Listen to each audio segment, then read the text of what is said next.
Uh-oh, got caught wiping my mouth off. Wasn't because I ate anything, it's because I felt like I had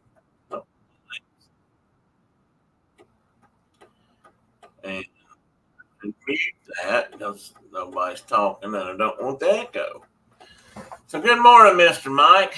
Good morning, Tina. How's New York and how is Canada? Maple bacon. Oh, I should look something up real quick.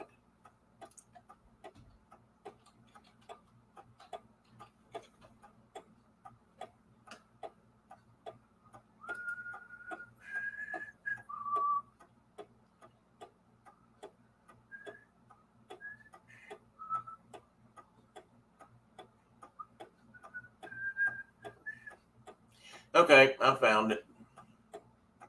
Answered my question. I should have put it in here. Good morning, Carol. How are you? And I'm going to say, how's the state of Michigan, just in case that's where you are today. You may not be. New York is splendid. Perfect day. Wow, that's great. You don't see many perfect days. Hey, Chuck. Good morning, buddy. Good to see you. Actually, today, I almost dropped my show here and went. Well, I guess I could have shown it anyway. I'd been set up. I almost went to the porch, which I'm sure nobody would have minded because at least until now, I hadn't been back outside in a few minutes. It was very pleasant on the porch this morning, mostly because the humidity's down. We had a little break this week. Yesterday was warm. I mean, low 80s. We're still low, bumping 80s, but I think we got down in the 60s last night, probably, if not less. Let me see if my weather doth say what we got down to. But when I went in last night and walked down to the house at 72 right now, and supposed to get up to 85 today. And no rain. It's supposed to be a beautiful day, which reminds me of my buddy Phil and another friend that he used to work with after I left Nashville are on a motorcycle trip this weekend around Middle Tennessee, driving around or between here and Nashville, riding around some country roads and just enjoying the back roads. And God Almighty, I wish I was with them. Maybe again someday.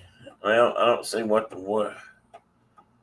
Well, we're supposed to have nice weather for several days, but it's supposed to be back up to the 90s by Thursday, 95 at least. And the humidity's coming back. So right now, as long as the humidity stays down, it's decent. And yesterday was lovely. The day before that was even better, as I recall. It may have been rainy. Oh, well, it has. You see some things that are different, eh? I've got a few things done. Let's see here. Let me turn and try to point. And I'll use a double finger point. You may have already seen, this might have been there last week with this black stripe that runs down the wall here. Way back there. That's right there on my fingers. That's a bookshelf that I painted black years ago. That's where I'm putting all my periodicals. I think that's a nice library kind of word instead of just saying magazines or rags. And so that's where I'm putting. And they were in that before. So I'm getting those put in there, and I've actually got most of them in there, which means I have eliminated a whole bunch of boxes. Well, I don't know how many, 10, 15 total. Most of them, and several of them really big, so they took up a lot of space, but we're full of those magazines. We had some help when we packed the magazines up, and they wrapped them in plastic and put way too many in way too big of boxes, and so they were damn heavy. And it's taken me. They were hard to move, hard to move. And I think I've got most of them unloaded now. There might be a couple more boxes. They were in this kind of containers. These sort of organizers that Brenda bought me years ago, cardboard, corrugated kind of, and pretty handy. I mean, I'll admit they did come apart, but because they weren't made to be, put in a pack saddle and hauled up a mountain on a mule or something. But they work. And what I'll eventually do, because a year or two ago I went through all my magazines and organized them by year, and I'm going to put by month. And before anybody asks, maybe somebody's already asked, why do I keep my old magazines? Well, I don't know. That's just something. Here's why. I've always liked to go back and reference them. And then one time I read a story about a man who's one of my favorite motorcycle riders. And in one of his stories, he started talking about either writing another story for a magazine or just reminiscing. And he went back to his library, if you will. And there he had all these magazines from years past. So he could pick one up and go back and read an article that was written, say, in 1963. Now, the earliest motorcycle magazines I ever had were probably in the late 60s. I used to have a 68. I know I used to have a couple, 68-year motorcycle magazines, because in one of those, at least, was all about a big article about a family that was a local Johnson City, Tennessee family who were into racing.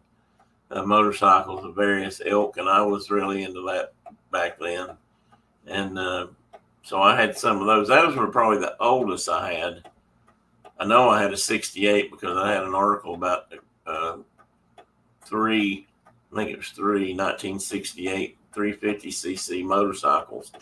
They were comparing, and the motorcycle that won that comparison was a 350 Bridgestone. Now, everybody knows, well, not everybody, but a lot of people may know the Bridgestone name because they make tires.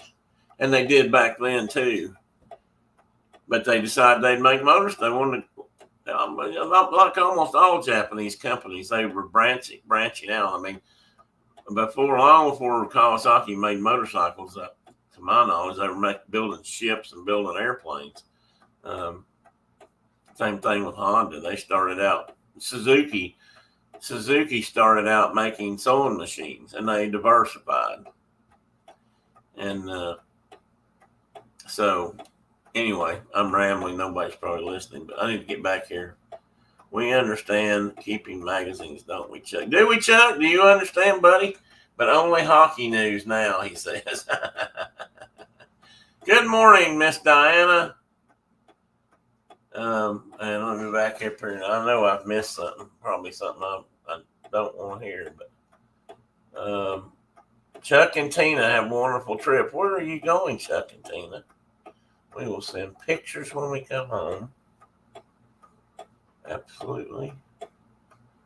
And we are going to Wellesley Island on the St. Lawrence. I have heard of that. I've heard of Wellesley Island. I don't know much about it, but historically, as most islands in that country along the St. Lawrence and that area had played roles in history at various points and times. So I'm pretty sure I know about Wellesley. I don't know a lot. Certainly bring back pictures. I'd love to talk about it someday on the show or something. You guys have to. I wouldn't mind doing that, having a minute, a bit longer than a minute, like a 15, 20-minute segment where anybody that has taken a trip and wants to share could come on and do that. Or just talk about it in the chat and send me something like photographs, and I'll put them on. And if you don't want to join me on the line, and I think that could be fun. Unfortunately, we don't seem to go anywhere anymore. So, but maybe someday you'll have to come to Petoskey and collect some. Oh yes. Oh, you guys talking, Carol? That's all she does now is watch fossil hunting and things, and a lot of it's up on the Great Lake area which I guess is what you're talking about. Hey, you Michigan people, I've learned about your Petoskey fossils. Yes, she has. She's been watching, I think one of her new favorite YouTube channels is by a guy named Paleo Chris, PALEOCHRIS, one word, and I think he's a Floridian. I'm not sure if he's native. He might be, and he knows all the great places to find the big shark teeth, which are not at the ocean as a rule. I mean, yes, you can. Good morning, Mr. Dave, Space Mountain Dave Contrail. Welcome in, buddy. You certainly can find them there occasionally, but if you know where to go inland in Florida and work the creek beds or have permission to dig around, muck around in some creek beds, you may find amazing fossils, including great big giant shark's teeth. And yeah, she knows more about Petoskey fossils now probably than I'll ever dream about them. Because, well, I don't know. I am interested. I just haven't studied it. So let's see. We've heard that New York is fine. I don't know if we heard Michigan is. Canada, what's the weather like up there? Dave, what do you have going? You got rain this weekend? I know I was watching Josh last night for a while I was sitting here working on my show, had it running. And at some point in his show, it just opened up down there, and he was getting soaked. I think everybody was getting soaked.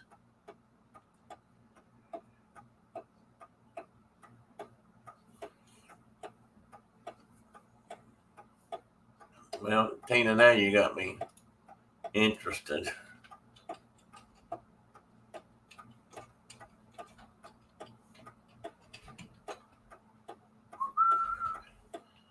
Island in Jefferson County, New York, and there's all kinds of parks in that area, apparently. Oh, that was cool. Back up one. Bolt Castle and Bolt Yacht House. Is that on Wellesley Island? Excuse me. Yeah, it appears to be. That's neat looking. I think I've heard of that. No, I'm thinking of a castle, something that's referred to as a castle in the Hudson. You guys may know that better than me. Yeah, there's a whole history about Wellesley Island. I have read about that. Again, that mostly probably because of something historically involving the fur trade or the colonization of America, settling and conflicts that ensued there between Englishers and Frenchers and that sort of thing. Waiting to see if it rains today.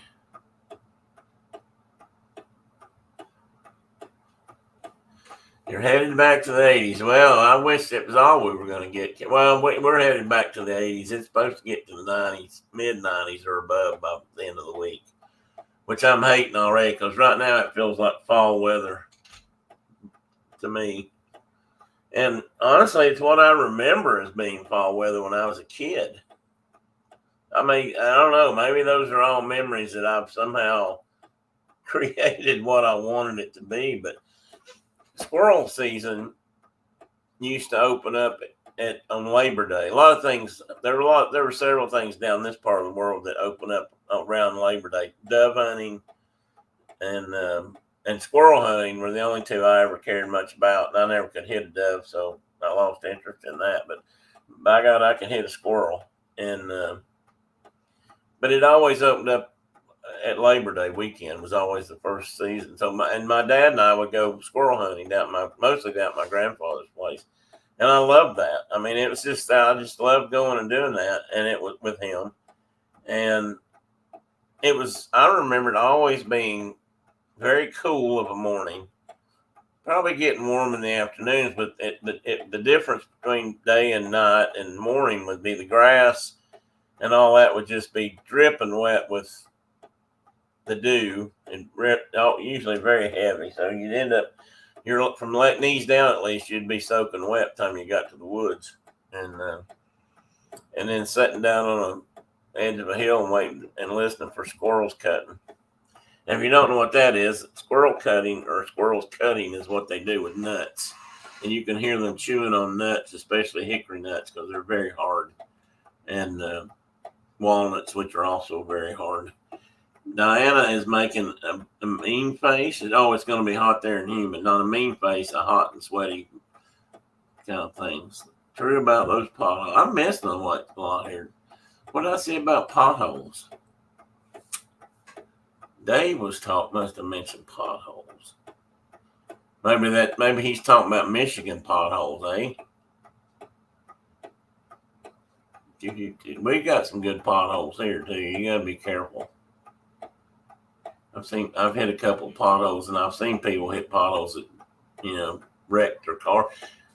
It usually knocks the front end out of alignment or busts a tire, and then you end up alongside the road changing it or waiting for somebody to come tow you off. So Tina or Chuck, this is Wellesley Island. Is that somewhere you guys go or have gone regularly or annually or just once in a while, or is this your first trip up there?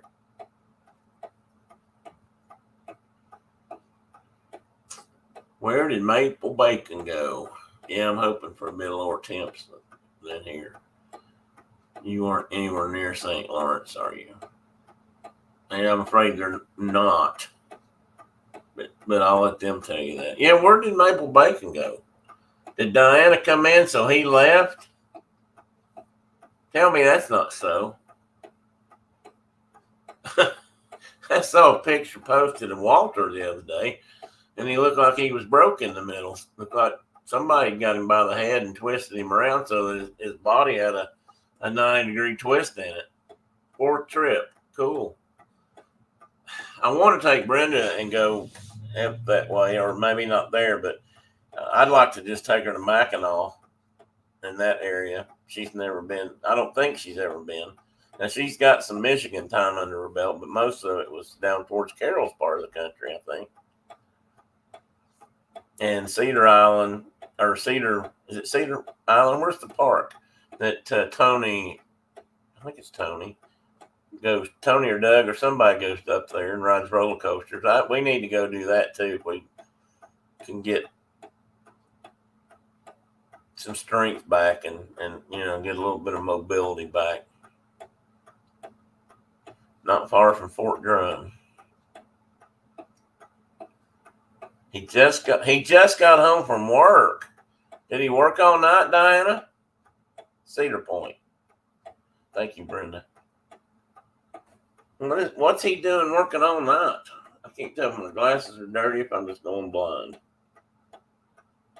Yeah, a little bit of probably both. Maybe I need to adjust. That's better. These are computer glasses, so if I sit here and start easing backwards, I get too far away. Have a good day. You got to finish moving. All right, Dave. Pop back in if you get time. If you don't get to if you don't go anywhere because of the rain, we'll be here for a while. That's what I thought. We had this conversation last year. No, started at 7 this morning, just a couple hours old. Dave, did they finish fixing the storm damage? Do you get to move back home? No, wait a minute. I didn't know Dave was out of his house. I've missed something here. Somebody catch me up so I'm not ignorant of maybe some important information. I didn't know Dave had to leave his house. That's why I guess he's talking about finished moving stuff. Did he get flooded? Somebody I was talking to just the other day had a couple of feet of water in their house. Dang, who was that? Brenda, did you get in on that conversation? A tree came through his roof. Oh, I did not know that, Diana or Tina. Thank you. That's not any fun. our daughter Kelly and her husband Brad had a tree come through the corner of their house a few months ago. I'm not sure, it may still be there.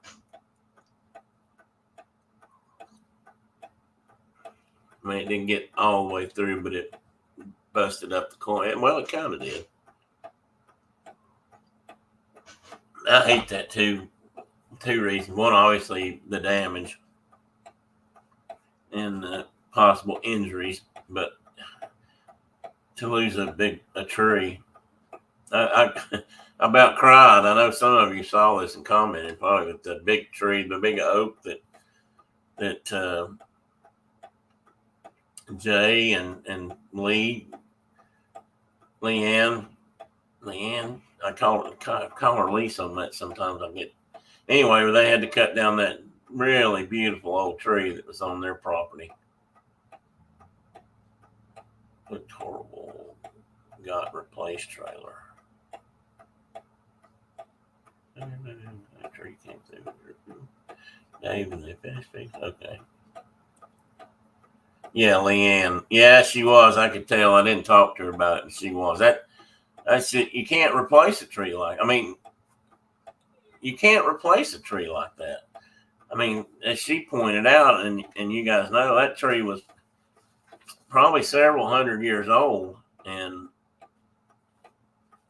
you just can't go in and plant something and, of course, ever expect to see that.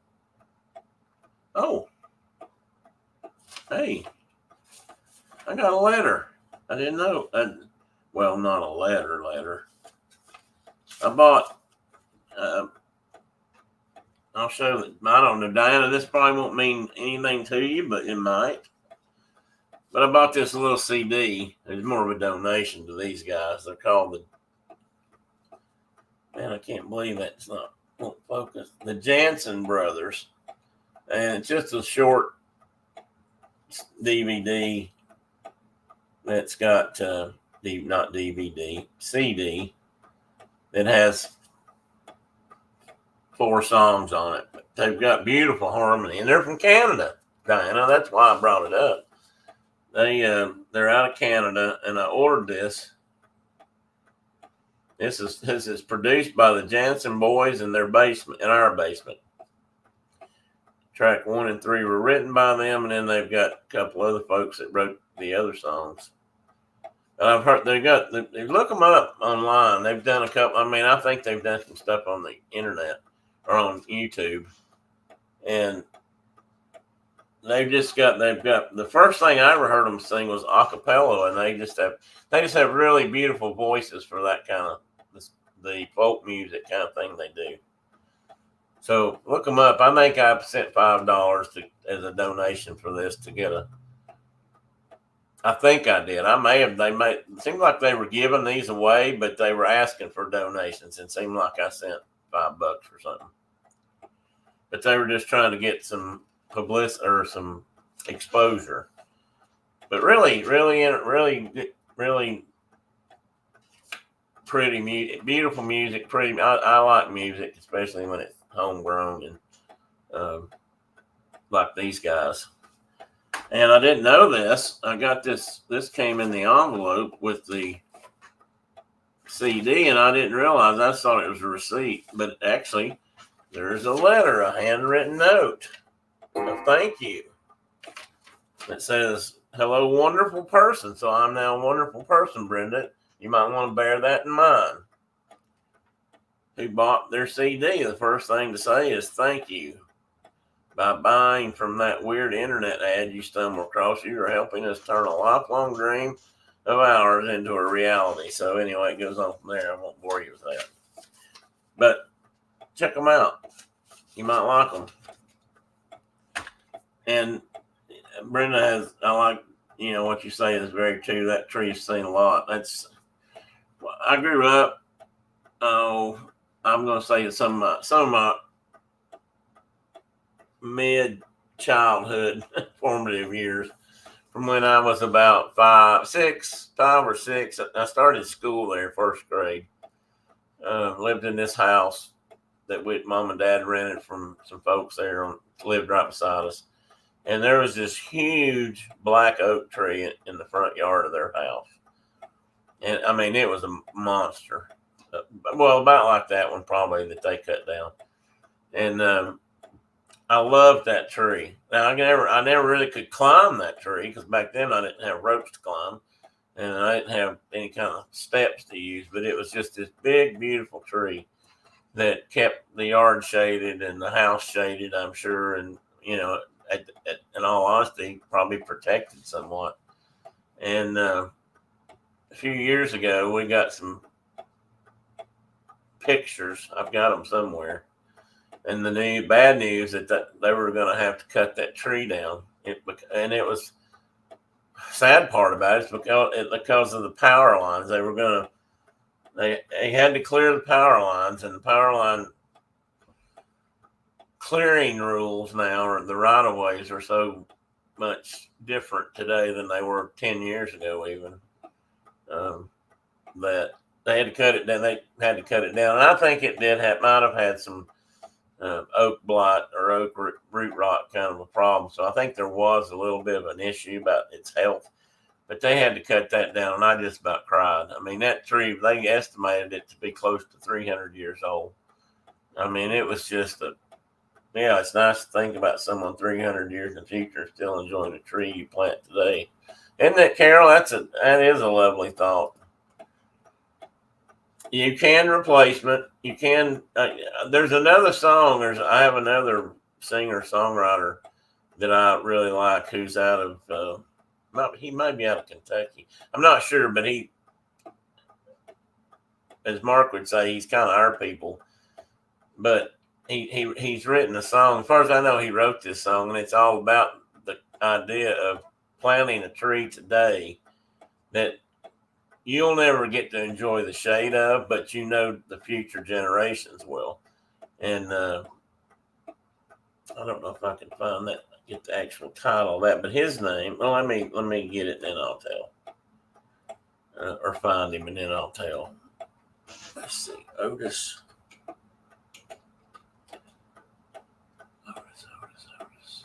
Not Redding.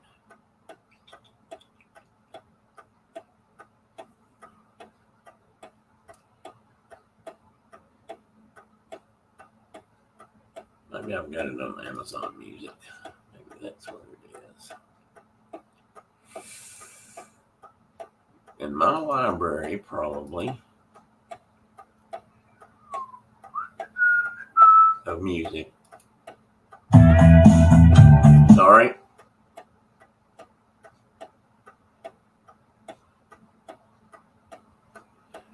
Oh, bear with me a minute, guys. Since I'm on a roll, I gotta look. Now that I've thought about it, I've got to look. I'm sure I'm not the only one that way, or at least somebody could tell me I'm not the only one that's that way. But I do gotta get. I probably do get a little bit more into it.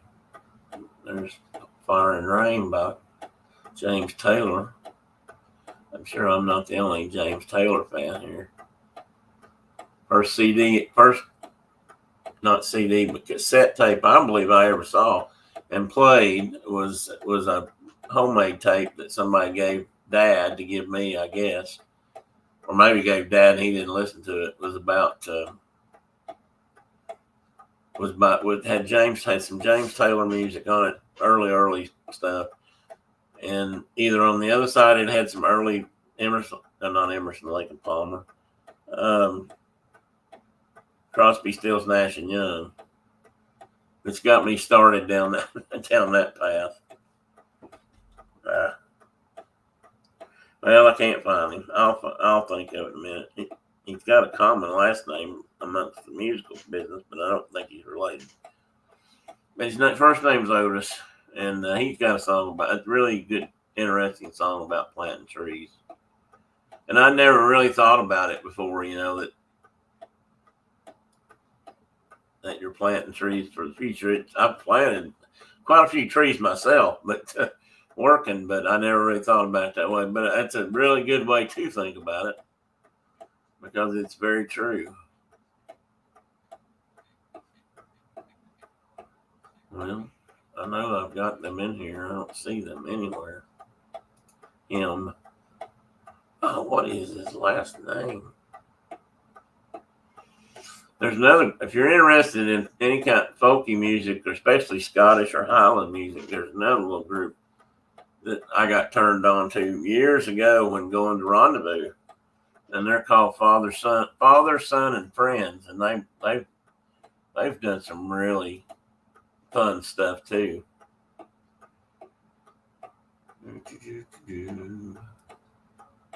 Christina Aguilera. I know that's not in my library. It could be, but I know it's not. This Otis person that I'm trying to think of has a couple really cool songs about trains too that I really like. And I'll not be able to find it. Hopefully today it'll come back in my brain and I'll just pop it out here.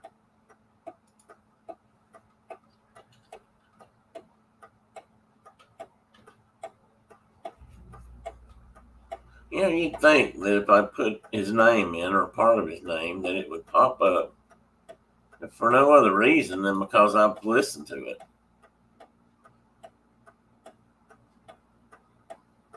And I know I apologize, guys. I'm probably boring everybody to death.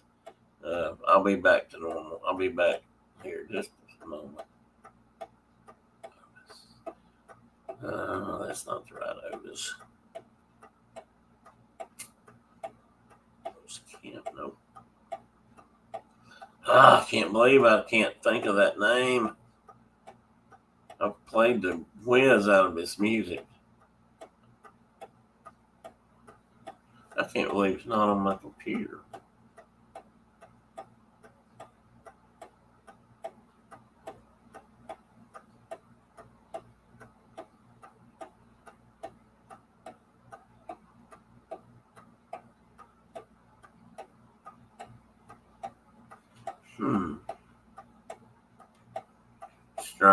Strange. Am I missing advice? Hey, Kay. Good morning, Kay Atwood. How are you? How is South Carolina? What's your weather like today? Diana, I love that your city's doing the two. Oh, is that 2-for-1 tree replacement? I like that too. For one thing, I don't know what the percentages are. I think I used to, but I mean, you to really be successful, you know, in the long term, you've got to plant more trees than you expect to live because there'll always be some. You're talking about yourself. Thank you, Tina. Yes, I have, Kay. That's the. I guess you'd call them. Would you call those Scottish? Or just Gaelic, and they have a lot of their drummers, and they have a lot of. You could probably explain them better than I can, but yes, I have listened to them, and because you told me about them, I can't name albums or songs, but I have listened to them. In fact, I'm kind of surprised they're not on here too.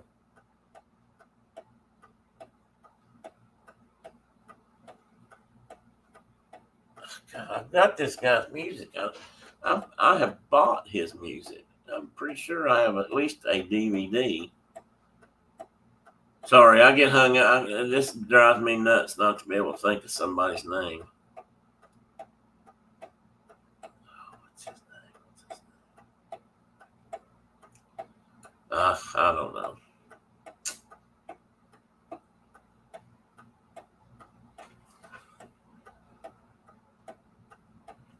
I can think of the name of a song.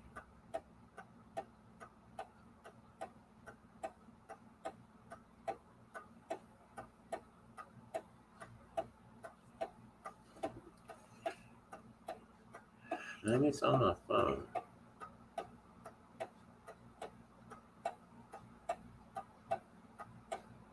Whenever I've downloaded music, I wonder.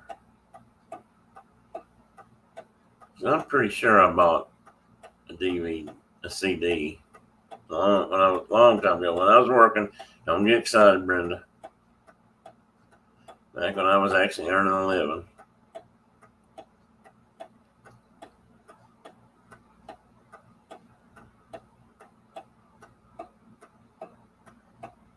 And I used to play his music all the time.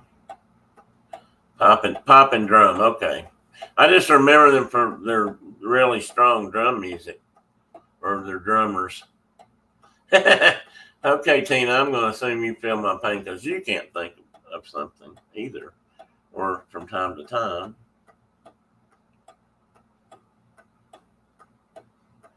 Oh, here's a note from Phil. Phil sent me a little thing yesterday that showed his map where he was leaving home. I don't think it's updating.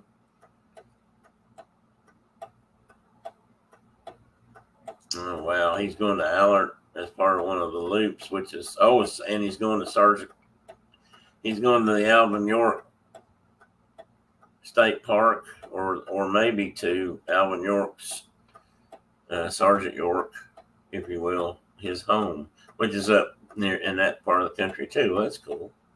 I've wanted to go there. I've been to the area, but I haven't been to all these. I've driven by there was a schoolhouse built in Alvin York's name after he came back. That was, a big improvement for that area as far as schools, all because of the recognition he got during World War One and money that was sent, to help him and his neighborhood. I mean, he came from a poor holler, and as most of you know the story of Alvin York. If you don't, you should watch the movie. And while it's not totally accurate, it's pretty damn close, and it does give a lot of the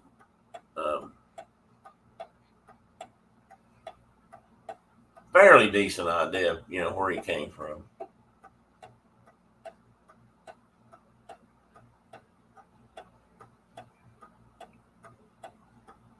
Hey, Dean, welcome in, buddy. The turkey legster's with us. What's the name of some of his music? Is it? Well, that's just it, Tina. It is on. I mean, I thought it was on my phone, but I'm not finding it. And I'm trying to think where what I listen to music. I know there's an app that I listen to music on my phone, and I can't. Probably because I'm trying to tell you guys about it. I can't. Now I got it. I don't want to eat it, Sonic.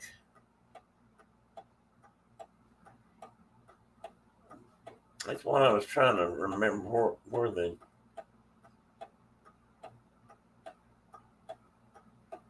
I see the cover of his album. Brenda's got it like I think like it may have a dead bird, like a sparrow laying in some leaves, and it's relative to the title, which is, it's not about killing sparrows, but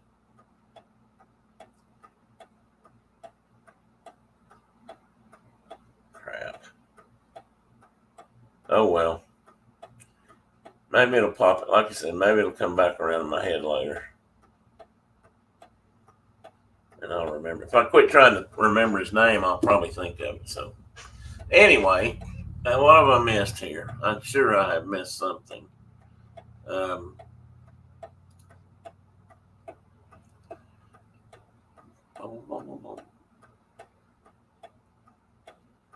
And that bumble thing is something something I heard in the last few days. I don't know where, that reminds me of a lead in to some music by Emerson, Lake and Palmer, but the song is either Fanfare to the Common Man or Pirates. If Fanfare to the Common Man, that was, you guys may have heard that.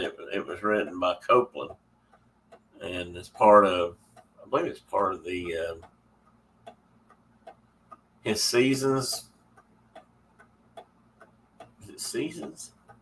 I think I don't know. I can't remember the name of it now, but anyway, and that's part of their lead into the song, because of course they're much heavier rock and roll than he was, and I guess you call them rock and roll. I don't know. Chuck, did you ever listen to Emerson, Lake and Palmer or Tina?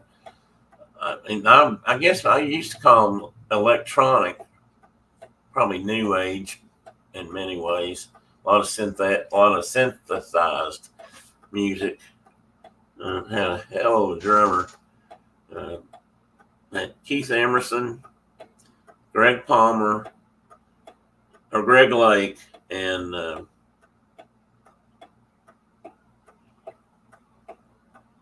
Keith Emerson, Greg Lake. What was Palmer's first name? Anyway, and Palmer, who was this guy. I remember him being he was a lifelong drummer, and I remember him being built like a lumberjack.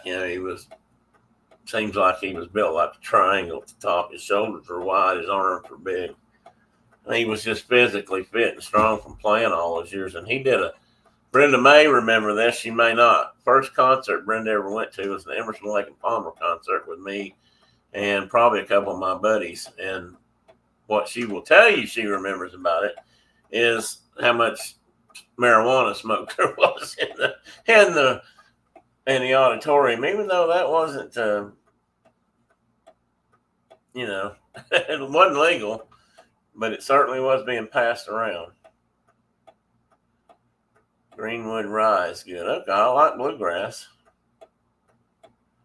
Yeah, we don't have, who said, oh yeah, we don't have a Wendy's here. I miss my Wendy's salads and my Chick-fil-A salads. That was her first concert.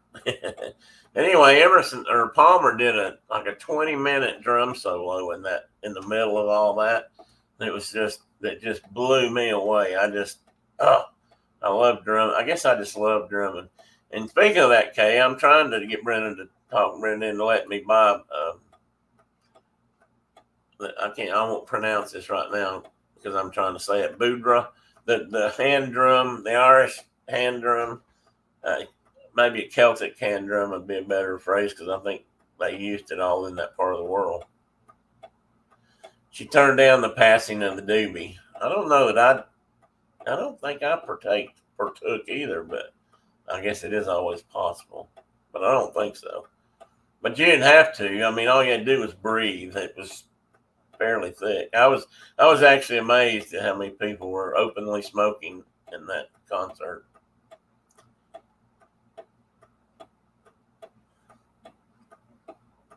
And of course, I had to act that way, even if I wasn't, because Brenda was with me.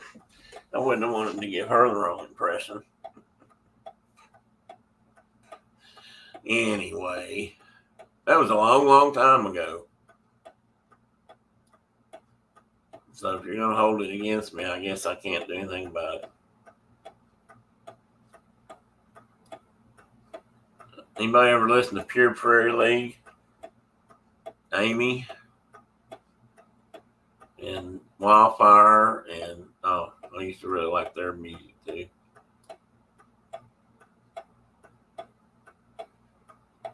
There's one of several groups that came out of Central to Western North Carolina that I used to listen to and have a couple of albums of.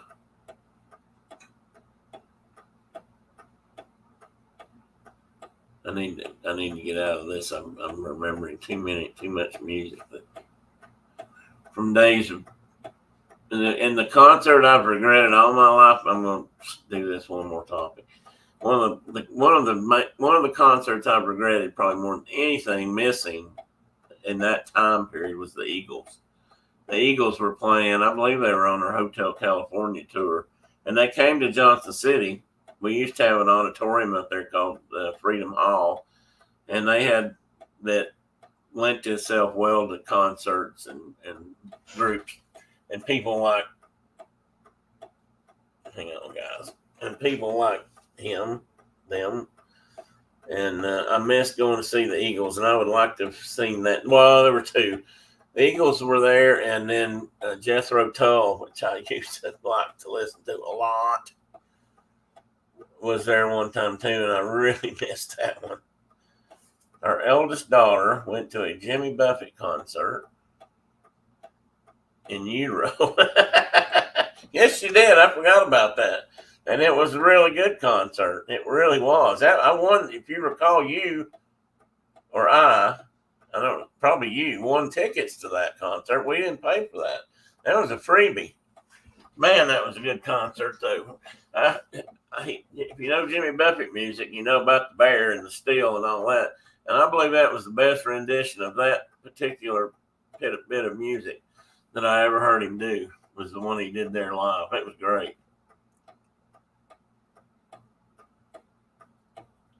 It's so true, Carol. once you get into live music, there's different kinds of live music. I mean, there's lots of genres, obviously, but even when you get to let's say rock and roll, folksy, that era from the late 60s up to probably 80s or 90s, you had people like the Grateful Dead. There are people that still get into that, and there's a couple of bands. The Grateful Dead band, as it was called, from the people that were left after Jerry died. And those folks like to go listen and dance. I know several people that used to go to their concerts and just to dance. And they get down front and they just start dancing. Haven't been to a concert in years. I absolutely refuse. Well, that's the reason we hadn't been to one in a long time either, Diana. I'll be honest. I've looked a couple of times when people were coming to town that I really liked. I think when we went to see Nancy Griffith once or twice in Nashville. I don't know, Brenda, did we ever? We didn't go see her in Knoxville, I don't think. Might have. And I mean, I'm not sure, but much after that's the last thing we ever saw become. That could have been the last thing. And part of that's because it just got so expensive. I think before she passed away, obviously, seems like she came here and played one of the local theaters. And it seems like I thought the price for that was just really, really high, too. Not for what it was. I liked her music. But I don't know who gets I'm not sure where all the money goes these days. I'm embarrassed to say my first concert was Donny Osmond.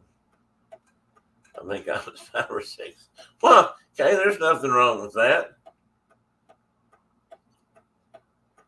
Probably a different experience than what Brenda was relating about the turning down the doobie, but nothing wrong with seeing the Osmond boys or Donnie. Was he by himself or were all the brothers there? Always trying so hard to win free tickets to raves. I'd dial it. Oh, Brenda used to be really good at that. Well, not just concerts. She won a couple times, but she used to win all kinds of things. Hi, Teddy. Wish you were here, buddy. Hi, Teddy.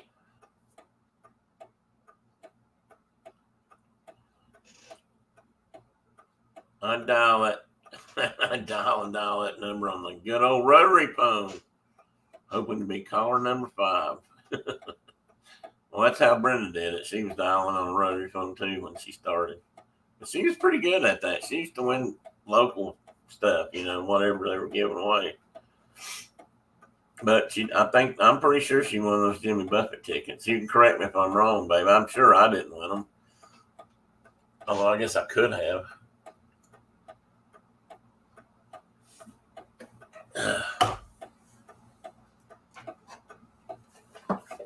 Okay, I'm gonna put my screen up here.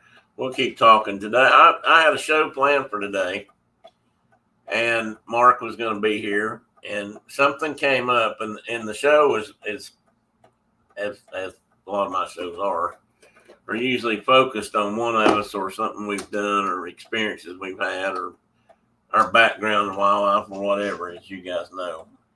But I thought about this last week when we were talking about the saddle that Mark had worked on and that he had redone and was, taken to the guy. It was going to be picked up last week. And it was an older saddle that he had fixed. I think it was made around either pre-1900 or around 1900. But anyway, that made me think that, let's talk about saddles. And I'm going to try to, and that may sound like a really boring thing, but I thought I'd get Mark to talk about and or show us, just how he does some of that and how he works the leather. And he does it all. He tools the leather, he puts the designs in it and he sews the leather. He's even got an official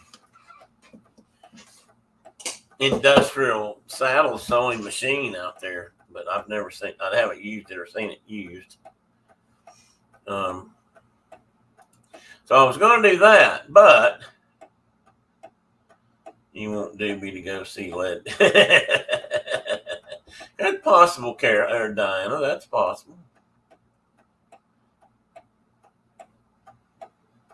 Well, you know what? That's just it, Kay and Carol. I think a lot of people probably would. I can remember when they were on Disney one time. You guys might remember that they did a show, I guess at Disneyland, which was kind of goofy. You know, it was that for that time. It's just '70s, early '70s, something. But you know, concert. The music was fun. Brenda says the last concert was with my kids. Mandy Moore opened. Oh yeah, Who was she opening for? I was really into embarrassed my girls. Oh, that's what parents are for. We got to at least embarrass our children once in a while because they sure as hell embarrass us, and don't worry about it. Mandy Moore, who did she open for? Oh, it was it like the Backstreet Boys, or was it the Spice Girls? My first concert was Pat Benatar. Well, that'd been a good one. How was that, Carol? I'd like to have seen Pat Benatar in that time frame period.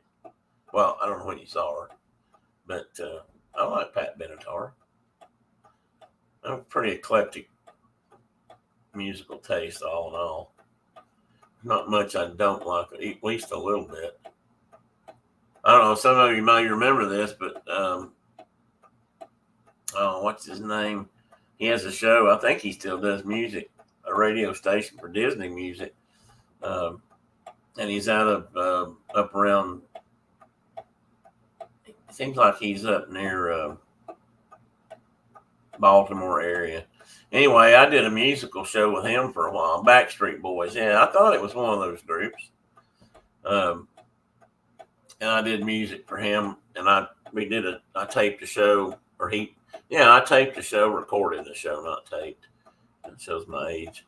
And I would mix music, and I really got into it. By the time it stopped, because he did it because his son was overseas in the military. I think he was in Afghanistan. Well, Afghanistan or Iraq, but anyway, so he did a musical channel for those guys to listen to while they were over there, which I thought was pretty cool. And I don't know, he was looking for people to help him, and at some point he asked me about it. And I think that was really the first thing I did on YouTube or not YouTube really. It's more there was no interaction like this. It was just me talking. No, it was radio. I mean, it was me talking, and then we'd play music, and I'd talk about another album or record, and we'd play that. And he had a deal with somebody where he could, we had music we could play and not have to worry about the money end of it. And I'm sure he was paying for it in a lump sum. But we were limited. We couldn't play but so many songs off any individual album. We couldn't just play a whole album. And so I had to kind of pick and choose my songs. But I really got into the history of bands and where they came from. I mean, I liked it, and I enjoyed it. And then his son came home, and that quit, and he just started doing the Disney thing. Like I said, I don't know if he's still doing it or not. Bill, what's his last name? I still have him on my list of people to visit or check out. It's an outdoor venue on a hill, and it was still made that night before. I learned not to wear heels and white jeans. Oh my goodness, Carol! Muddy heels and white jeans, and especially with heels, just ain't going to work. Are you willing to tell us about what age you were, and were you there with someone else, or did you just somebody you wanted to see on your own? Is that too personal? That might be too much.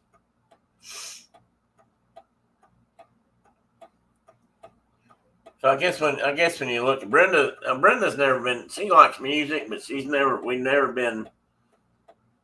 liked the same music. Usually, we do now some, but not all, because my tastes are much more varied, I guess. I bet you looked hot. And that was directed towards Carol, I'm going to assume. Oh no, that was Diana. I've been to too many concerts. Never, Diana, never. Here's what Brenda said about Carol. I bet she went there looking hot, and she came home looking a little bit money. 18 or 19, and my best friend bought us tickets. Well, cool. We had a place like that in Nashville called, well, when we lived there, it was, oh, what did they call? God, my mind's going to hell. Gee, it wasn't that far. And when they built it, it was out in the country, and now I think it's surrounded by houses and development. But it was outdoor. Starwood, I think, was the name of it. And now if it's still in use, somebody else bought it out and changed it. They were still playing some music there, but it was like that, Carol. It had a hillside. It only had a few permanent seats that were down close to the stage, and you paid a lot more money. But most of the hillside seats were actually pretty cheap, but you could never. Hey, Cherie, good morning. Surfer Girl 326. But it was like that. If it was wet or muddy, oh, you were in trouble. Because it could get nasty. Okay, I was going to put my show up. So anyway, where I was going earlier, I started and then I didn't finish. Mark, we're going to do a saddle show. But Mark, I talked to Mark. I mean, he's kind of excited about that. But he found out, I think about Wednesday or so, that he was going to have a lot of company today or this weekend. And I'll explain something right off the bat. Anytime Mark has a lot of company, he gets over it pretty quick, and we just assume not. Maybe you figured that out. But when he does have a lot of company, he's very hospitable, and he cooks breakfast. He's a biscuit and gravy kind of guy. He makes sourdough biscuits and cooks up some kind of pork-based breakfast meats. Let's say bacon, sausage, that kind of thing. Or made from some other wild critter. But he said thought he might have 20 to 25 people there before it was over with today. So he's got some spending the night there that he'd be feeding breakfast, but then he's got to do a fish boil. The last crawfish fish fry kind of outdoor shindig that he's going to be doing for the year, he said. Or he hopes. I think he hopes. That may not be for the year.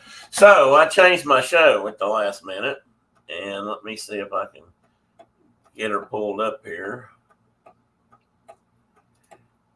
And so this is kind of cobbled together, and I'm going to try not to get too hung up with any one topic, so we're not here forever. I certainly want input. Settings. Nope, not settings. Present. Screen. Window. This one. Share. There you go. So, because Brenda's birthday was Thursday, everyone, happy birthday, Brenda. Everybody tell Brenda happy birthday. I think she felt bad because I didn't get her a special present this year, and the kids didn't. And all she got was happy birthdays from us. So, she'd probably appreciate happy birthday. And, but it made me think about it. So I thought, what other special days are there this month? And I'm not, somehow or another, I just came across these calendars of, what this day is. And her birthday was on the same day as something else. And I told her about it, and neither one of us can remember what that was. That's what got this started. So this is going to be our August 23rd today. We're going to have for other things. And this particular one on the front is for the remembrance. August 23rd, yesterday, was the remembrance of the slave trade and its abolition. And I like that. I just really like that saying at the bottom. Chains are only as strong as their weakest link, which we know and heard. So please consider hitting the like button. Subscribe to the channel if you haven't already, and leave a comment. And I'm learning more and more about that. Apparently, that does help the channel. Again, as I've always said, I'm not trying to be a great big channel, but I wouldn't mind having a few more people show up. Maybe we get some more. Maybe you guys are getting bored with everything, and we can get more input. I don't know. So I started out with August. So important days in August are, and actually I left 2 out, so I need to go by. I should have added these. I don't know why I didn't think of this. August 14th is Kelly, our youngest, birthday. 8 days later, on August the 22nd, is Brenda's birthday. And 8 days later is our oldest daughter, Jennifer's birthday, on the 30th. Now, how we work that out, I'm not sure. I don't even know if I should go much further than that, because that could get personal. Brenda might add to that. Brenda, I'll let you add anything to that you want to. But they were all born in August. So it is still, but at one time that was a really big month around our house because everybody had a birthday except me. And but that's kind of okay too, because I got to have mine in March and nobody else did, so I guess that was okay. I should have put the girls in there. I forgot to put that little tidbit in there. But I looked around and I found some other things. Like today, for example, this very day, Saturday, August the 24th, is International Strange Music Day. I didn't get into a lot of detail on that one, I don't think. I may have a picture. I've got more information on some of these as I go. But I also found out that August is designated as the month of catfish. This is catfish month. Who would have known that? Now, Chuck, that's important though, Chuck, because if you've watched the Predators hockey play, and I'm sure you have at some point, catfish play a key role sometimes in Nashville Predators hockey. They get thrown out on the ice. Great big catfish do. Much like the octopi of Detroit. It's also anti-frizz month. Most of these are funny. I thought a little bit humorous. Some of them are not. Some of them are like National Fishing Day isn't funny or anything. It's just, it just is what it is. But anti-frizz day, the hair, who knew that there's an anti-frizz? A whole month, in fact. There's National Fishing Month, which is okay. I kind of knew there was a fishing day, and although it's not this month, now that I think about it. I think it's in June. It's National Panini Month. You like paninis? It's also National Crayon Collection Month. Again, who would know? And it's the Get Ready for Kindergarten month. And I didn't have kindergarten when I grew up, so I don't guess I knew anything about that. And I don't think the girls had that one either. Bear with me, guys. I got to move my footrest.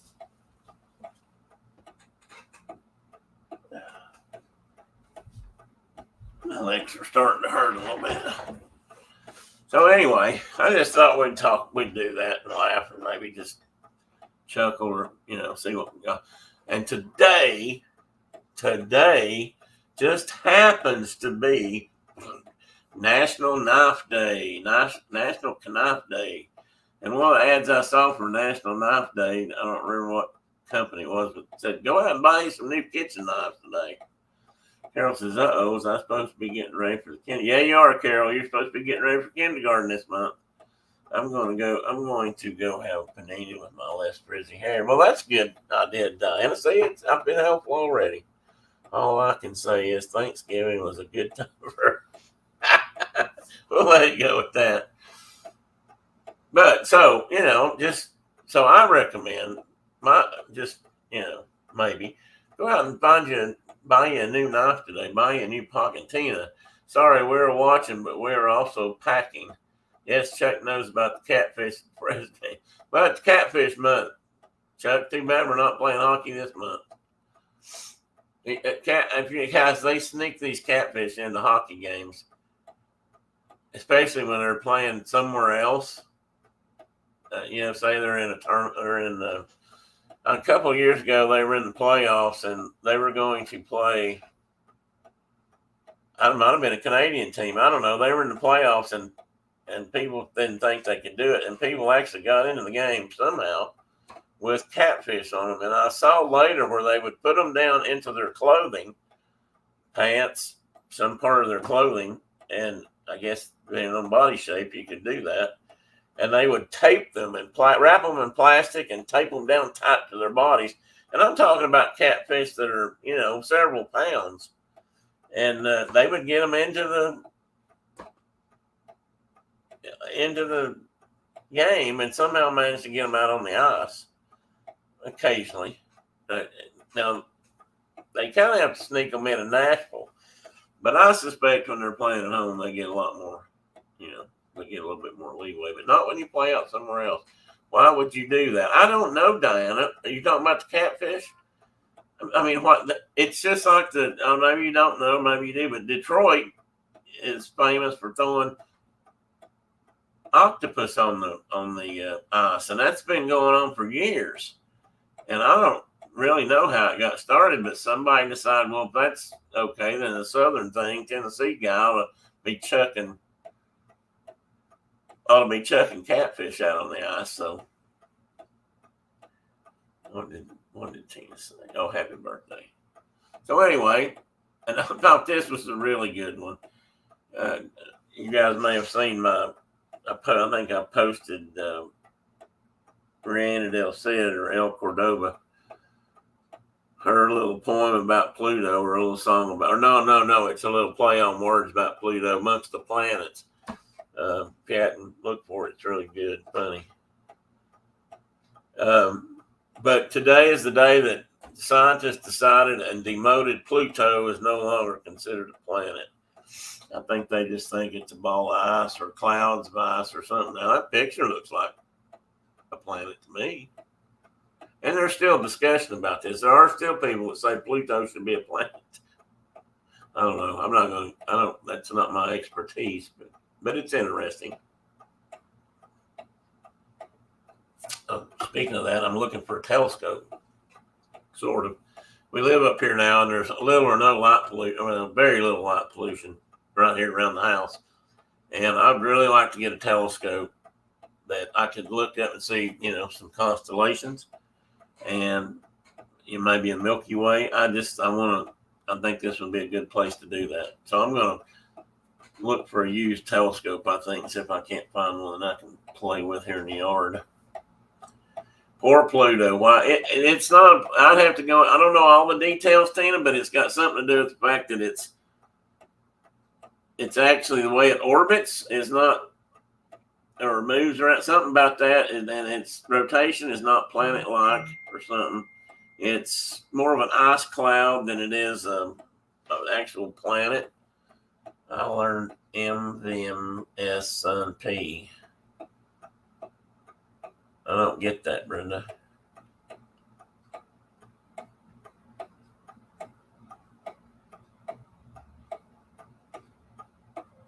You're going to have to explain that. See if I don't know it. Somebody just texted me something.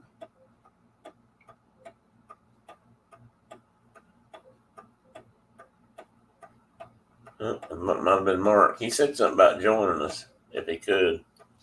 So he still may pop in here. But anyway, this is Poor Pluto Day.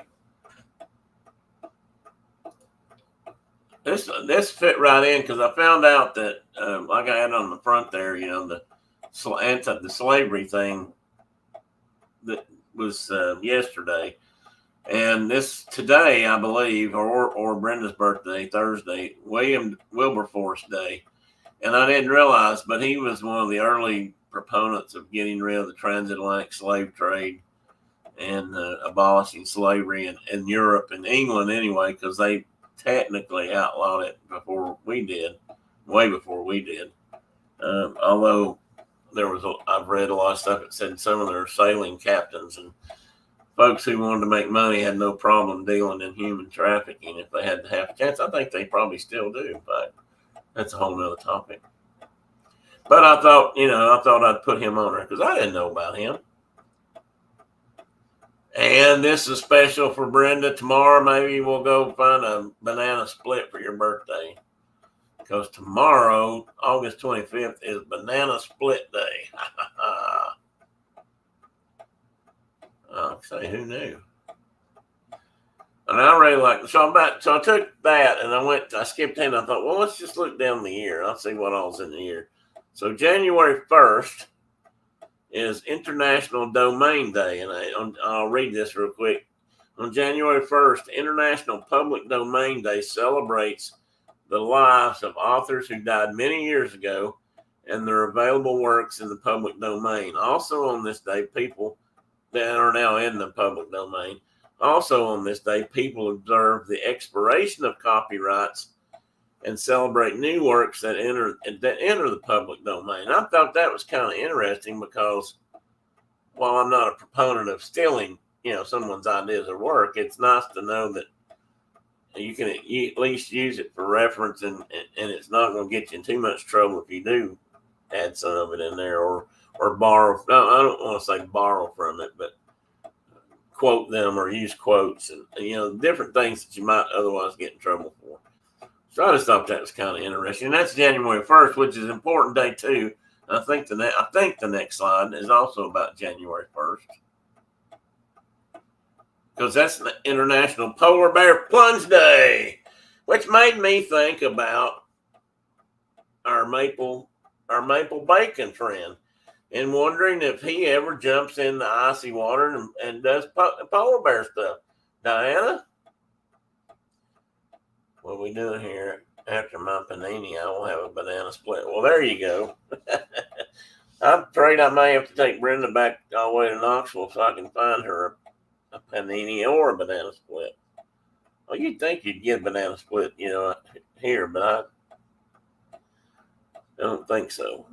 I just thought I'd throw this in there, and if I had had all kinds of information which I didn't include, but I talked about how some people think this is just good for your health and good for all kinds of things. Maple bacon would never ever jump into icy water. Oh, Mikey. Anyway, that's also on January 1st. Seems like there's one more thing.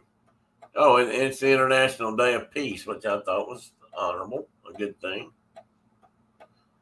We may never achieve it, but it's a good thought. Oh, and in Scotland and Northern England, along the border there, it's also First Foot Day. How many of you know what First Foot Day is? And I had heard of this one because in a show I did, I guess last year sometime, this came up. And First Foot Day it's a sort of about when the first person that steps foot into your door brings you some luck and that sort of thing. And so it's a big deal up here. And people actually go knocking on doors. And as I recall, knocking on doors and to be the first foot in the door kind of thing. I thought that was kind of interesting. I don't know if you guys remember that or not. When I did a show a while back about special celebrations or interesting ways people celebrated different things, different times of the year. And this one came up, and I mentioned it. I don't know that I talked about it much, but I did mention it some. So International First Foot Day, which just still seems like such an odd thing or way to look at it. But, I get it. And I thought this was interesting because you guys know that I am an introvert. Oh, such an introvert. But January 2nd is World Introvert Day. And it's probably a lot of other things too. Depending on which calendar you get, it's going to be different things. But I thought, well, that's interesting. It's something to think about. I know there are a lot of people that are very keep to themselves, I guess.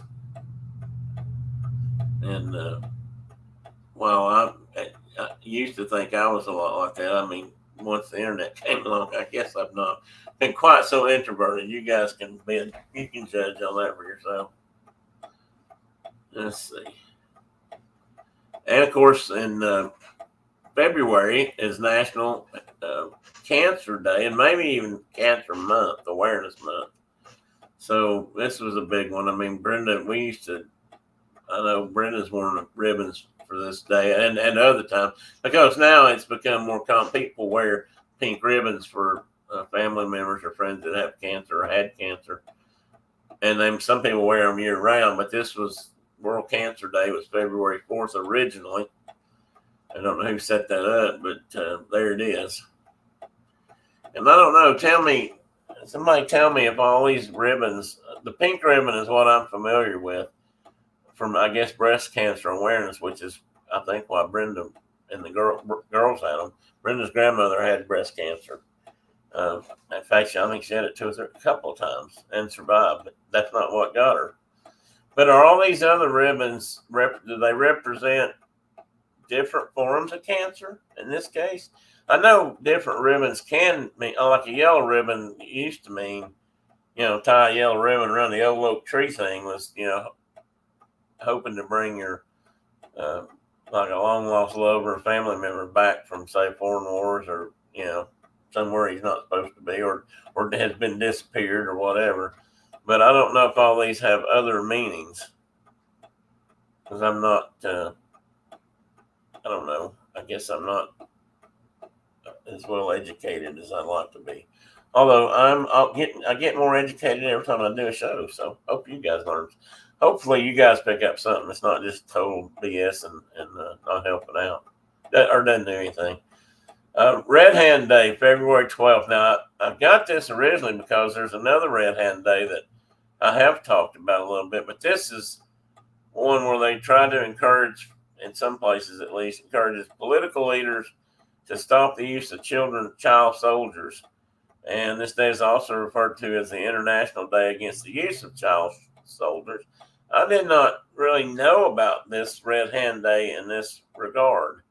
I believe in either October or November, there is a Missing Indigenous Women's Day. And they also use a red hand print, but it's usually over the face, which is a historic Native American thing, at least among some tribes, for mourning or if they lost somebody. And so they do that now. I bought Brenda a set of earrings that have that on it years ago. And so when I first saw this, I thought maybe this was something to do with that, but it's entirely different. And pancreatic cancer. Okay. I think I've heard that too now that you mention that. So I knew some of them, there were some different colors for different things. But anyway, and I read this. I didn't put it in my notes, but I don't think. Let me double check that for. No, I didn't add anything else.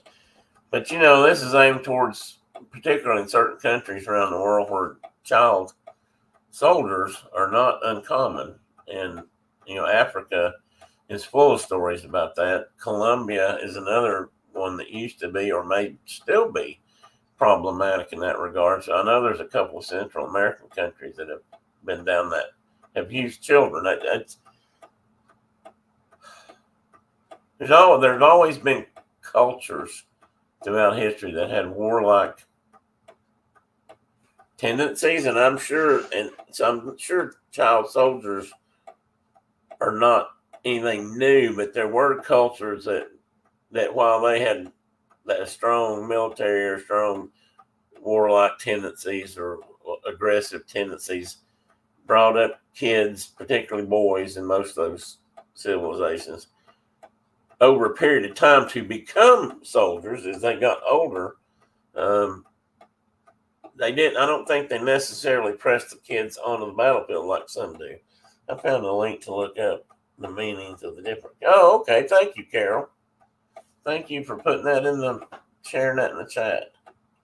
I'll have to look at that after a while. I don't know if I can do it now or not. It won't let me. It won't always let me click on things from here. But I will do that, so thank you. But anyway, that's February 12th is Red Hand Day. And the second Saturday in February it's going on from a horrible thing to a fun thing, is Global Movie Day. So grab your popcorn, grab your sweetheart and a bottle of Pepsi and sit down on the couch and watch a movie and enjoy some hot buttered salty popcorn. Every year on the third Thursday in February is supposed to be World Anthropology Day, and it allows anthropologists to celebrate their discipline and share it with the world. So next February, think about your friendly local anthropologist and wish them a good day. I thought that was pretty cool, though. I didn't know there was an Anthropologist Day, but I think that's a good idea. I don't know. March. So moving on to March, I see several things in March because March is a great day. Some really famous, cool people were born in March. Not pointing any, and not anybody in particular. But March 3rd, is supposed to be World Hearing Day, and these are all from the National Day calendar. But I found out there are several calendars, and a lot of them have the same things on them, and some of them have totally different stuff on them.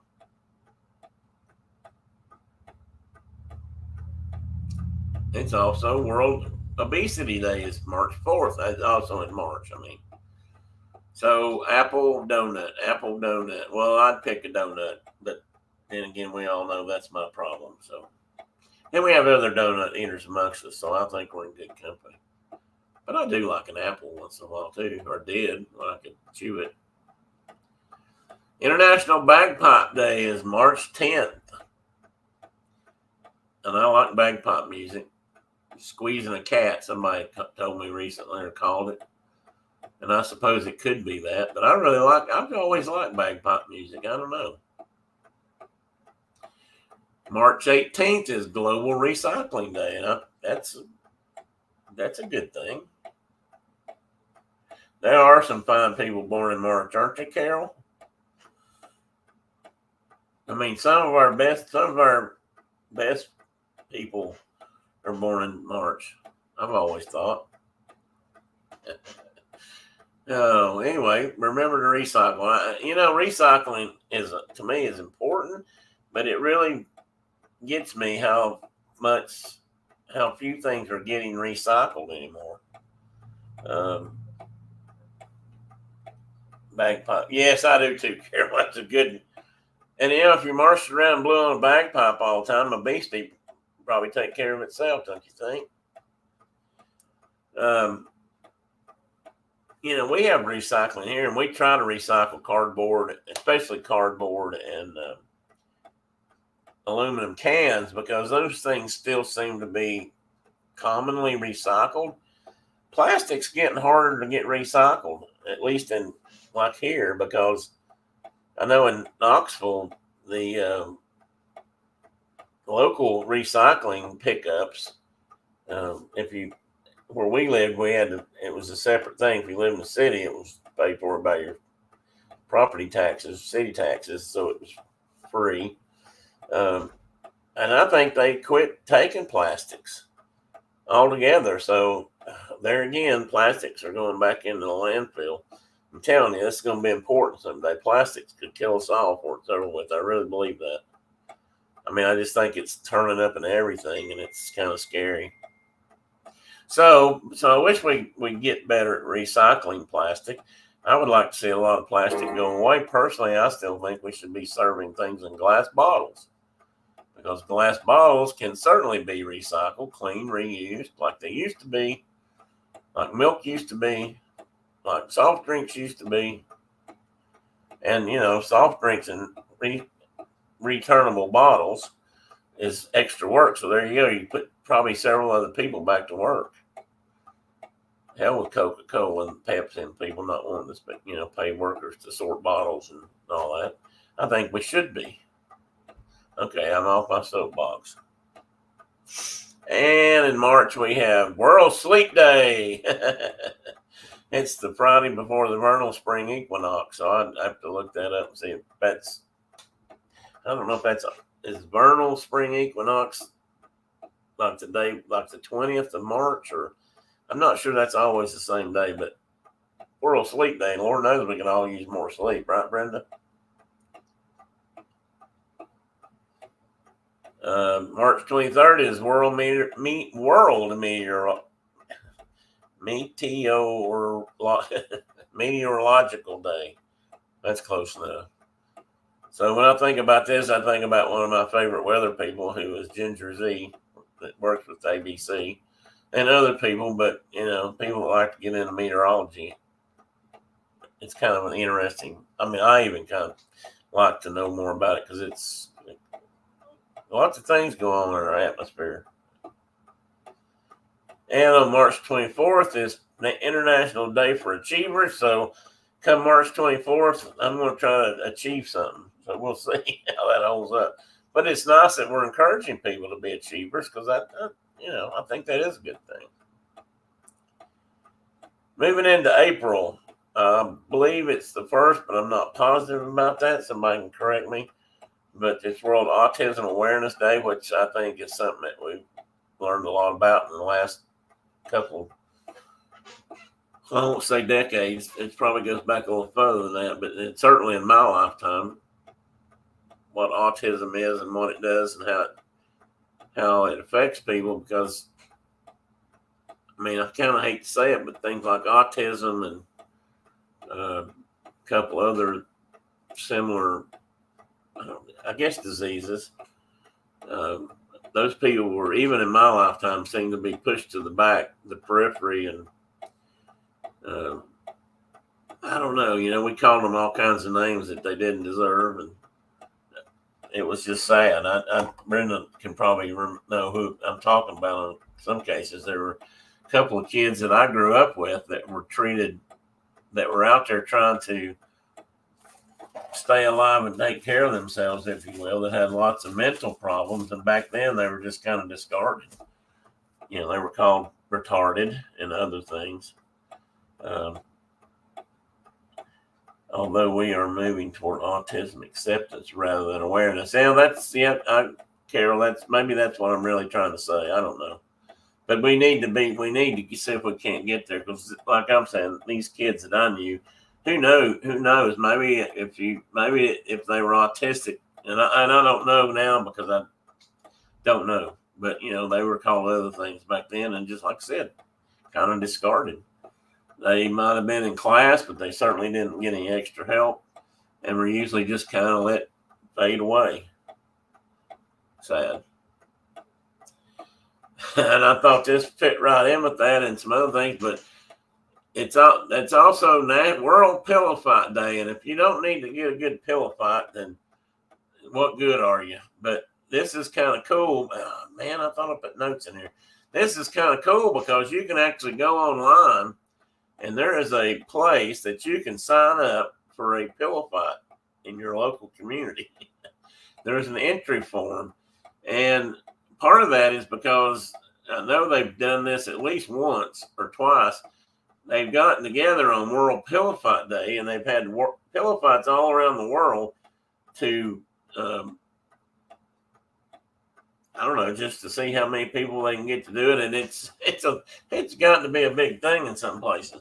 They have rules. You have to bring a soft pillow and, not get too carried away. But it's kind of a fun thing. Autism is a topic very close to my heart. If you ever want to talk about it, let me know. I would love to, Carol. I don't know if you mean online or just personally, but either way, I would like to know more. I really would. And I thought maybe you would have a comment here, but I wasn't sure. But anyway, go have a pillow fight with somebody on that day. And I believe it's the same day in April. I didn't put the date, but it's in early April. It's also World Party Day. Party! We all need a party once in a while. And I thought that's fun. These were in order. So it's kind of like Pillow Fight Day, Party Day, and then International Carrot Day. So I'm figuring that you party, and maybe for a hangover the next day you drink some carrot juice, maybe with a shot of vodka, the hair of the dog, to get past it. Maybe the orange juice. I don't know if carrot juice helps with hangovers or not, but I thought, well, that might fit together pretty well. So I've never been a carrot juice drinker, but I love carrots, so I might actually like carrot juice. I'm not sure I really have drank carrot juice other than in V8 and that kind of thing. I know V8 has carrot juice in it, or some of it. And I do like V8. One day in that month, and I didn't write it down, it's also Geologist Day, which is kind of cool for me because I have a personal, professional, semi-professional geologist. One of my coworkers, I used to refer to her as our rock doctor at work because her original background in college was geology. So if I found something interesting out in the field, I'd bring it in and say, "What kind of rock is this?" Or what does this rock? And I'd show her pictures sometimes. I'll never forget one of the people I follow who was a world motorcycle traveler was in somewhere in South America, and they were flying a drone. A lot of those folks use drones to photograph, as they travel. And they had these. They went to a place particularly because it was the mountain. They called it Rainbow Mountain or Mountain of Colors or something like that. And there were these bluffs that had all these streaks of different colors. And carrot mixed with apple makes a good juice. Oh, I'll remember that, Kay. So I had sent her pictures. That was after I retired. I said, "Tell me about this. What does the geologist know about rocks with different colors?" So she usually has an answer, and she'll usually tell me about things like, marble. Who knew that marble, the stone that we refer to as marble, is actually any stone, rock, I would call it, probably not correct, that can be polished, can be called a marble. So, just anyway, something to keep in mind.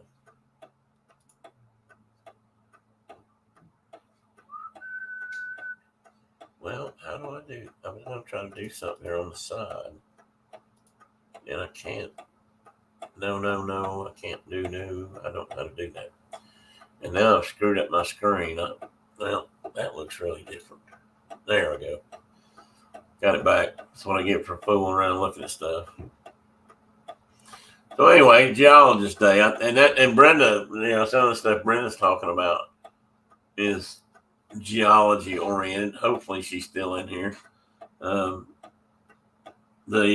got my son-in-law last year for Christmas, or this past Christmas, last year, something I had never heard of called the Uper rock.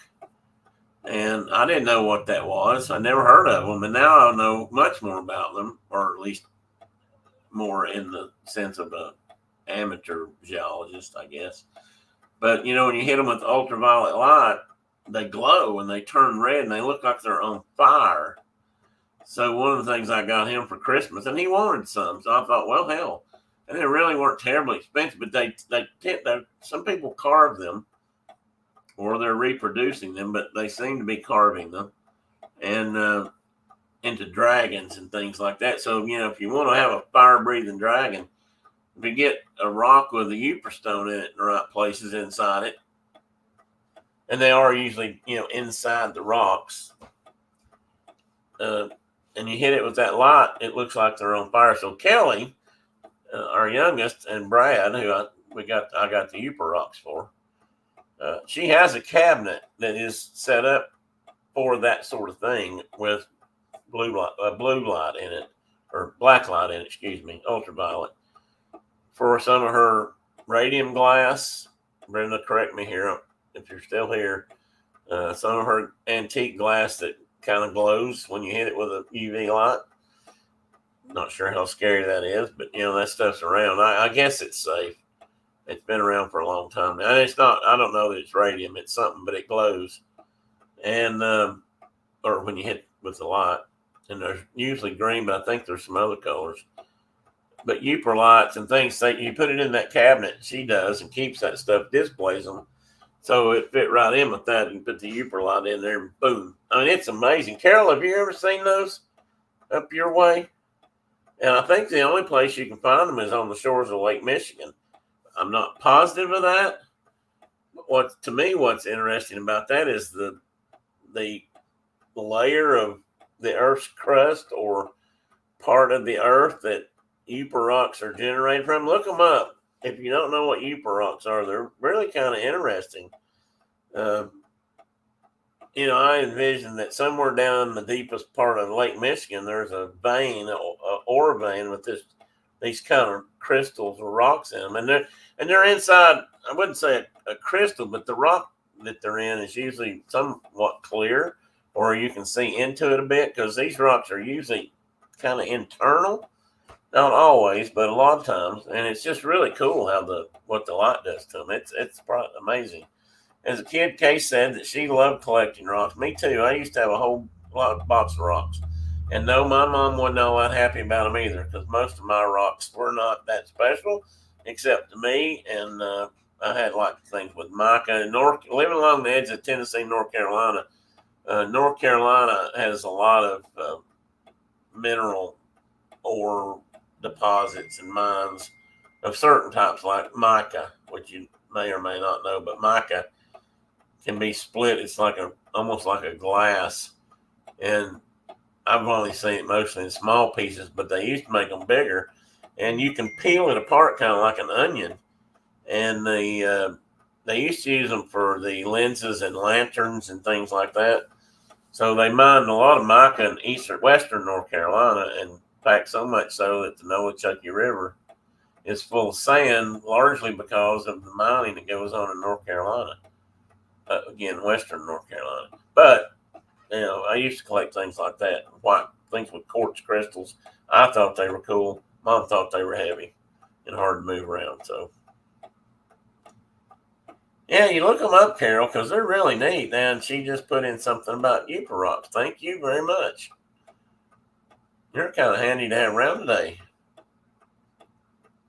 So anyway, look up Uper rocks. But Brenda's been doing this a lot lately, and she's been looking up or watching a lot of videos from, I'm going to say, amateur geologists / archaeologists or paleontologists, and who are also often into rocks. And some of these rocks they find, and Brenda was talking about these earlier, have a crustacean. I can't remember what she called them. Anyway, they're inside these rocks, and if you put a light on them, they tend to light up too. Not like the Uper rock, but you can see them. So if you polish those rocks, they just jump out. Yeah, you can peel them, Kay. If you remember, you can peel them, take them apart. And like I said, they used to make lenses for lanterns, and back when we didn't have electric lights, they could peel them and use that. And maybe even windows could have been big sheets of mica. I'm not positive. It seems like I've read that, though. And so it was kind of a neat thing. It's, if you grew up in a place where that kind of stuff was around, you'd probably pick on it and peel it, too. World Health Day is in whatever month I'm in here now. I can't remember, but it doesn't really matter. And that's one we probably ought to all pay more attention to. I got a wake-up call the other day at a home visit from my healthcare provider, who happened to notice that my blood pressure was suddenly kind of high, and I found out that I wasn't taking one of my meds that I didn't realize I was missing. So that helped a lot. I'm glad he came around. Who knows? Maybe he kept me from having a stroke or something. But anyway, I got the medicine fixed. Now my blood pressure's right back where it's supposed to be. So World Health Day, people, take care of yourselves. I'd like for y'all to be around. If you guys aren't here, who's going to watch my show? So, take care. And one of my favorites, of course, is International Bat Appreciation Day. I think these are all in April, I believe. That's where I was at. And I wrote a bunch of these down.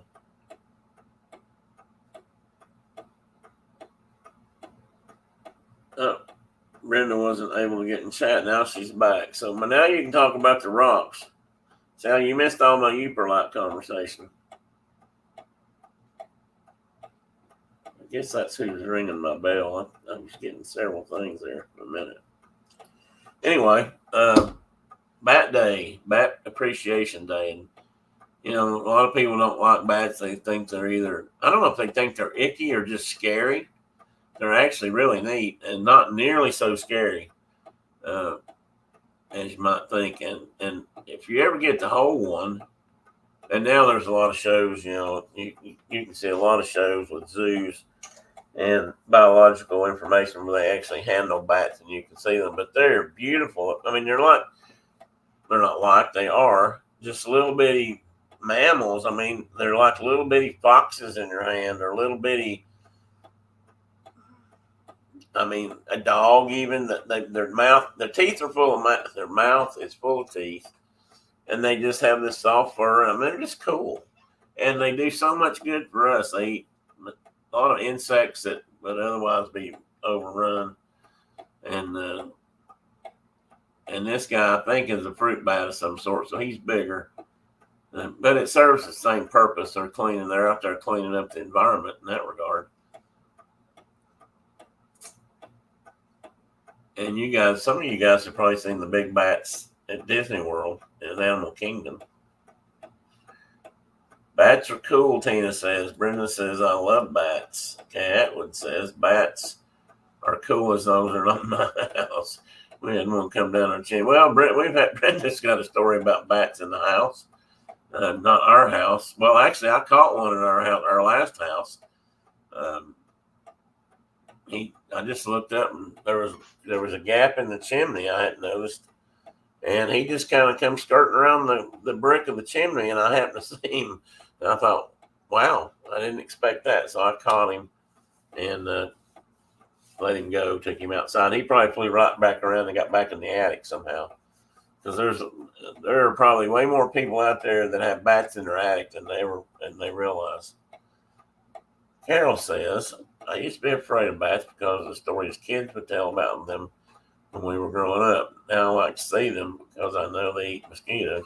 Yeah, me too, Carol. I mean, I grew up where they made fun of this one time. I don't know how nationwide this story was, but at least in my neck of the woods, which applied to Andy Griffith's days in Mayberry, was Barney told the story about how bats would get in your head. If they got on your head, they'd get in your hair and they'd build a nest and they'd lay eggs and you would go crazy. I guess that's where the bats in your belfry thing came from. And honestly, people used to tell you that when I was growing up.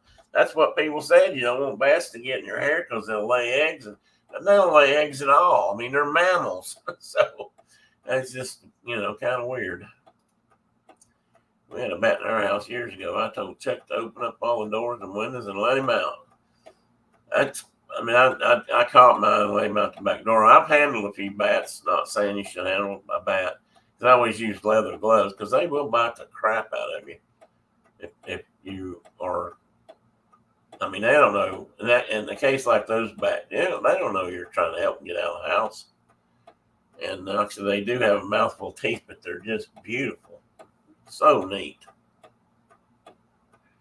And I thought this was a really cool day that most Americans probably don't know anything about, including moi, because while I think I might have heard of this a long time ago, I did not know what National East Meets West Day. And this is the River Elbe, I believe, in Eastern Europe. And this is where, towards the end of World War II, this is where the Western Front met up with the Eastern Front. So basically, the Russians were pushing the Germans this direction from the east to the west, and the Allies were going from west to east, and they got to this river, and that's where they met basically at the end of the war, kind of. I mean, by this time they had Germany contained and crushed, and now they're our friends. So that's, I don't know, go there, but that was the case. The funny, interesting part of this story was, and I know I wrote down these notes. Let me see if I kept them, because I know I put them down. Yes, I'm going to read this to you because let me get a drink.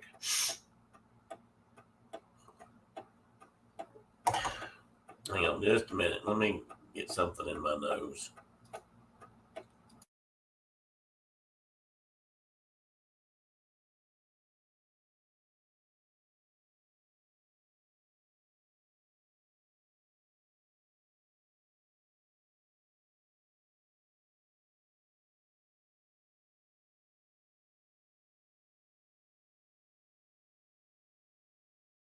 see interesting conversations over here on the side. And Tina, you're not that far off the mark, really. They are a bit like, no, that's not the one. My cat caught one and got away. They got outside. Hope it was okay. And Tina says, yeah, they're basically mice with wings to a cat. They are. And they kind of look like, I mean, they are very similar critters. And so they do look a lot like that. Although I don't really get bit by a mouse, I think. I've been bit by a couple of them, too. I used to catch and release those guys on one of my projects years ago. Never caught a bat in that regard. I caught bats later, but and other things. But anyway, so here's what happened. Let me read this to you. On this day, National East Meet, it's April 25th, and it commemorates the day the Eastern Front of the Allied forces met the Western Front on the River Elbe. Despite orders to stay on their respective sides of the river by their commanding officers, when the two armies met on April 25th south of Berlin outside, I don't know how to pronounce that. I'm sure that's a German city. Torgau, I don't know, Torgau. On the River Elbe, patrols entered the river in a small boat. This is on either side. And the first to make contact were American First Lieutenant Albert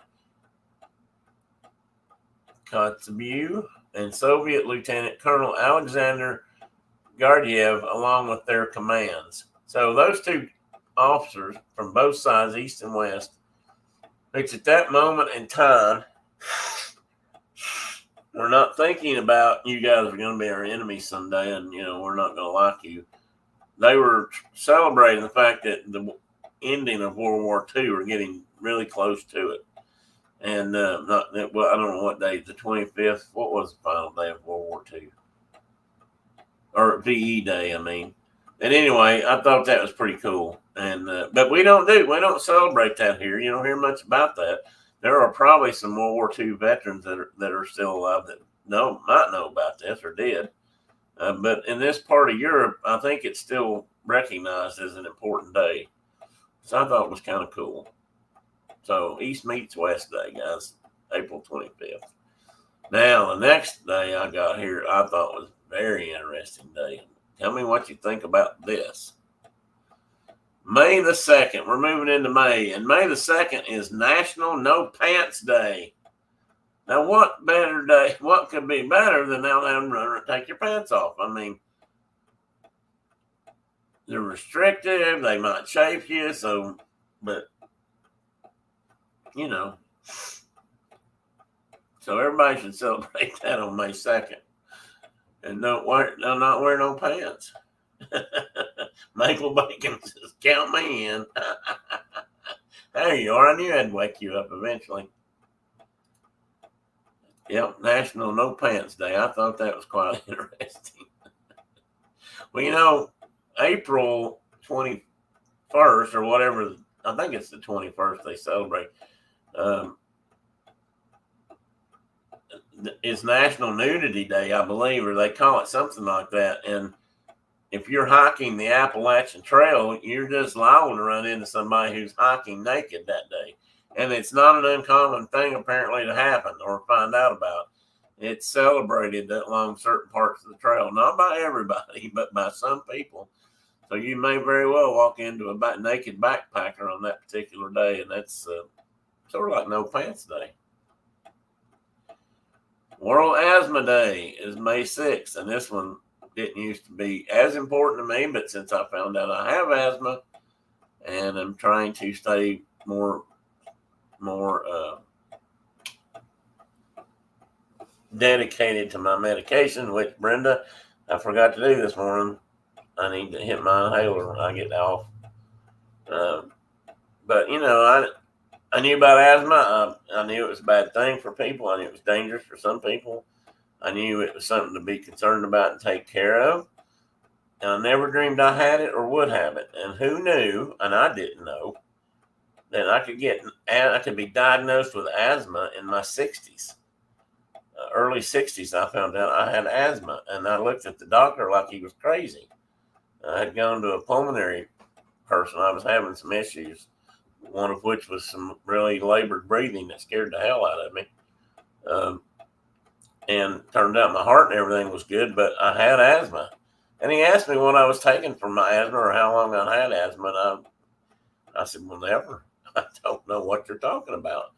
And he said, well, you have asthma. So I've been on an inhaler ever since. Although I'm not as dedicated to it as I need to be. So I'm going to bow to you guys, and I'm going to start using my, as long as you can wear undies. Well, it didn't say no undies day. It just said, or you mean hiking day. No pants day just means no pants day. September 2nd, 1945. That's when, that's VJ day. I think VE day is in June officially, or maybe it's in April. Anyway, that day is when they met at the River Elba. Surely Chuck knows what. Nobody wants or needs to see this naked. I'm not even going to go there. Anyway, if you got asthma, take care of yourself. I love this one. May 10th is National Windmill Day, and that's a great looking windmill. I mean, if you're going to have a windmill in your yard or on your back 40, why not have one like this instead of one of those big ugly ones that they put up now? Take care of yourself. Asthma can be scary. It can be, and I got scared a couple times. I was out by myself, and I was out in the truck, and I got out of the truck, and I was doing something, and suddenly I was like I couldn't breathe, and it scared the crap out of me, and I wasn't sure what was going on.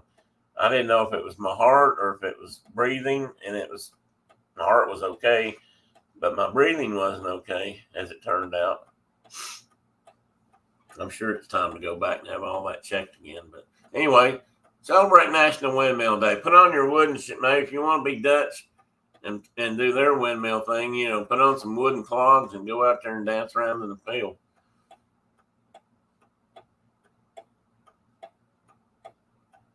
I like this one. May 8th is Make a Book Day. And this one's kind of important to me because I've always wanted to make a book. I've tried several times. When I was a kid, I started the book. Don't know whatever happened to that one. And, of course, Brenda knows I've tried, and we've talked here.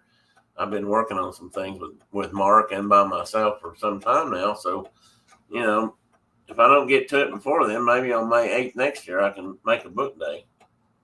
Now, this one I thought was important. I like this day a lot, but I thought it was really cool what they've done here, because until recently, this wouldn't be the image that they would put up for National Military Spouse Day. In this case, the woman, the wife, is supposedly the service personnel. And her husband is the spouse, who's evidently not in the military in this case. Now, I don't know whether that's a real picture. I don't know if she's really in the Army or whatever, but, that's what they're depicting. I don't know. There's something about her. I don't know. Maybe the makeup and the hair makes me think maybe not. But she's got a big old diamond ring on her finger, doesn't she? But that's what this is for. I thought, that's a good thing. We celebrate different things with the military, but the spouses and families get overlooked a lot, or they used to. So it's National Sneak Out Day for me. Have a wonderful rest of the day, everyone. Diana, is that just a Canadian day? I didn't see that on any of my lists. National Sneak Out Day. Have a great day. You guys have whatever you're getting into. Hopefully it'll be something fun. Now I want a windmill cookie and some tea Dunkin' in. Oh, Carol. I haven't had a windmill cookie in a long time. I do remember those. And it seems like I remember having them with like an icing on them or something. Not, just a thin layer or something. Anyway, everybody say bye to Diana and I assume Mikey. I don't know if Mikey's hanging around or not. So, National Military Spouse Day. And I'm going to tell you guys, we're just going to go to June because I knew that, but I'm going to do more. I'm going to do some from June or July to the end of the year because there's some great ones, the rest of the year. And actually, I've got that down as the end. So June through, I'll come back and do June through December before it's over with. But that's my national day of, celebrating national days and international days. Maple Bacon says, yes, I'm taking off too. Have a great weekend. Busy day today. Yeah, you started early, it sounded like. Hey, yeah, let's talk sometime this week, Mike. No kidding. If you want to get in touch with me, let me know, and then I'll know to look for the ringy dingy thing on the phone. That's a funny story. I was sitting there the other day, a couple of days ago. Well, I guess it was Thursday when I talked to Mark, and he's been doing Facebook, or as he calls it, my face, posting some pictures and commenting on some stuff. He's not on any other social media stuff. And I still can't get on Instagram on my computer. That's another story. Apparently, he hit a button to make a phone call or a teleconversation on Facebook and didn't realize what he was doing. And I tried to talk to him and answer the phone. I don't know anything about doing that on Facebook. I don't know if that's a function, a free function, or how that works. But then he was sitting there talking. I heard him talking probably to his daughter, trying to figure out what the hell he'd done and how to get off it because he couldn't hang up. And you had to be there, but it was funny. You listen, you hear him fighting the computer, figure out what the hell's going on with his phone. I mean, it can be hilarious and sad, I guess. But anyway, let's see. I don't know if I've even hit the thumbs up button today. Hit that thumbs up button if you hadn't already. So anyway, that was my list of days for today. So, that was just sort of a fill-in thing because I was looking at something else and then changed that.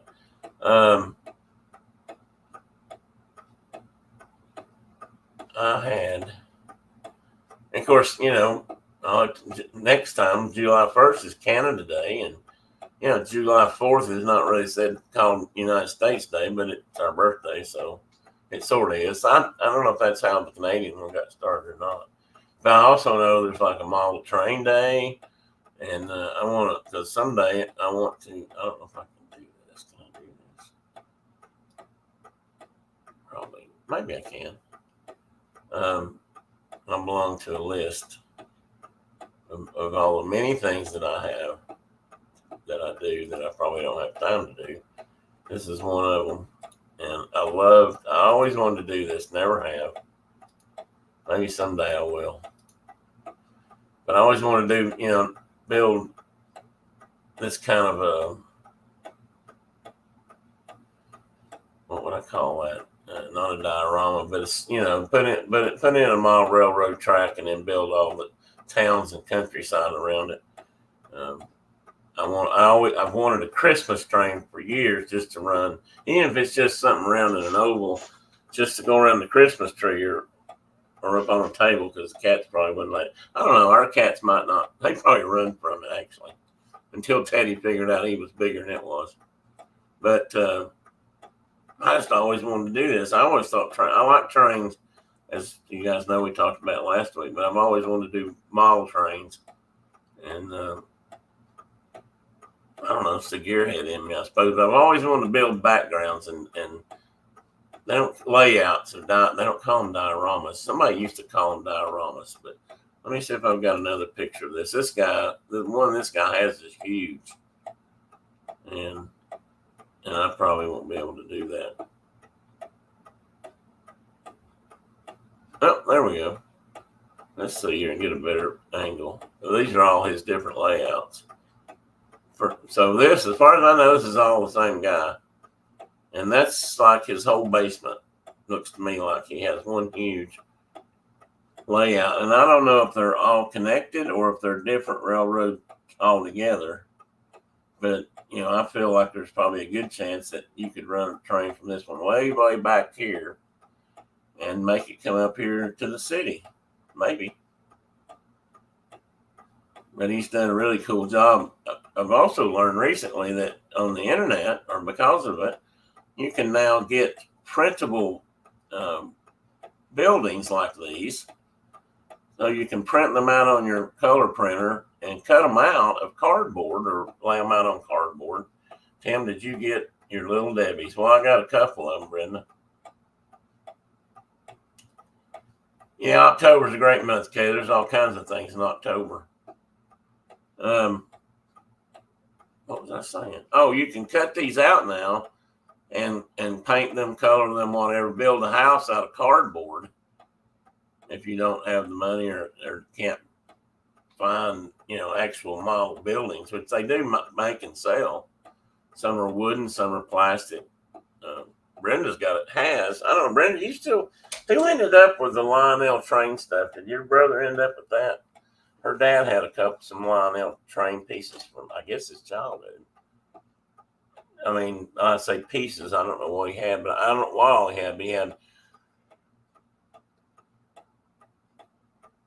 a couple of buildings. Seems like he had a railroad crossing sign that was supposed to flash. That sort of thing. Pretty cool. And this guy, I like this guy because he's got lights in his building. Now, I'm sure they didn't use that, but you could use thin sheets of mica to make these windows out of so you could see light through them at night.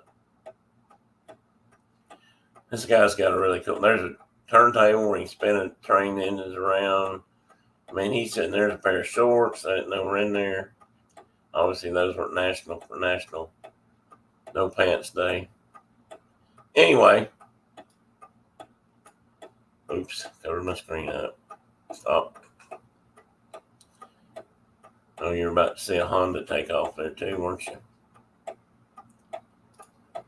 So, anyway, I'm back rambling. So, anybody else got anything they'd like to talk about for a few minutes? It's noon. It looks like it's approximately 10 afternoon. About that clock. I've got two grandfather or small mantle clocks that gong the hour, but they're not quite the same. I'm still trying to get coordinated to work. Oh, how did that happen? What's going on there? Huh. I don't know why you guys are seeing that. Are you guys seeing the train set? What did I do? Oh, I wasn't live. Why wasn't I live? Well, I didn't realize I still had Maple Bacon on there, so we'll get rid of him. Uranium. Kelly has uranium glass. That's what she has. It glows in the dark. And if you've never seen it, it's really fascinating. I bet I could find a picture of that.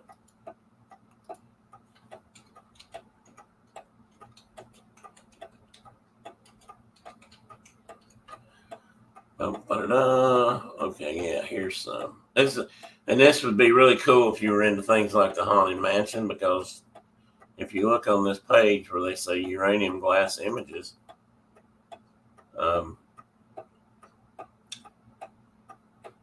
you'll see why I say that. And where did that go? Well, here's a good picture. Let's see if I can make this bigger. Oh, this is a beginner's guide to uranium glass. So let me see if I can present that real quick. And this is what it looks like when it's lit up. You got a UV light up here in your cabinet top, and it shines down, and you see the glass, and it glows like this, which to me looks like something that ought to come off the table at the Haunted Mansion in Magic Kingdom. And it makes me wonder because, there's a lot of things that are used not just there, but in other places that are spooky or for Halloween that are, kind of this color, which makes me wonder if, there's not more. So this little article explains what it is. Let me scroll through without making anybody sick. No more pictures here. I wanted to show you what it looks like when the light's not on, because it looks kind of ordinary. And I don't know if this is going to let me. All right, bear with me a minute. I'll pick up another image, because I have several here. I thought I'd find would be a picture, something that had, both in there together. Light on, light off. There's also something called Vaseline glass. Oh, this might work. There's a picture. It kind of shows both.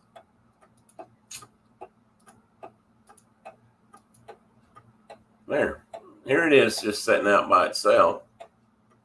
And here it is with the UV light on.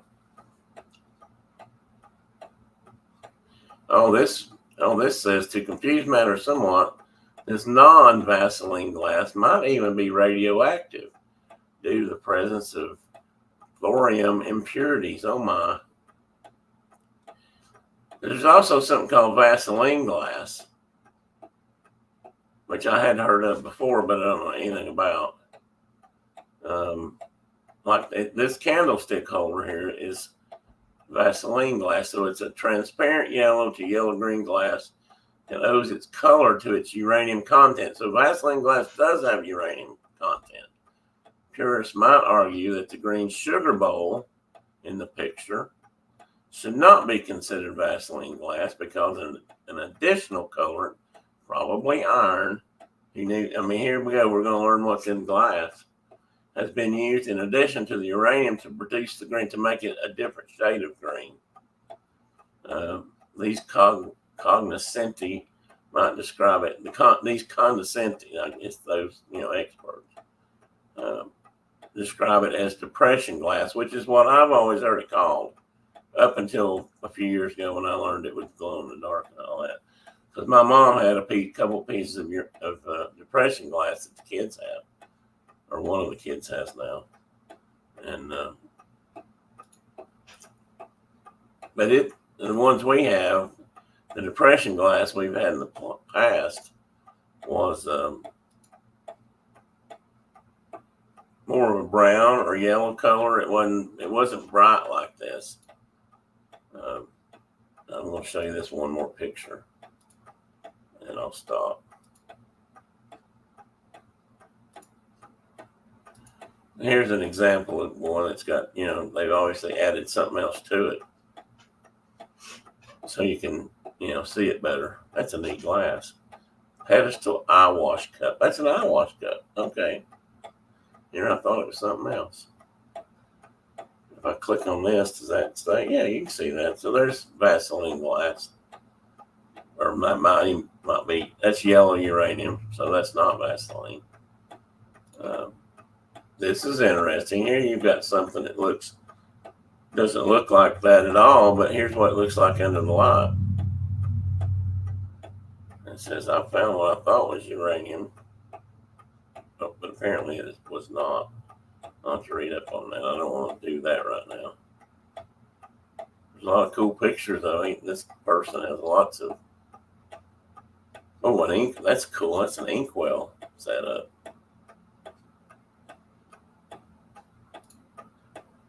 Here's a bunch under the light. I don't know if Kelly's got any of hers online or not. She seems like she does on her uranium page.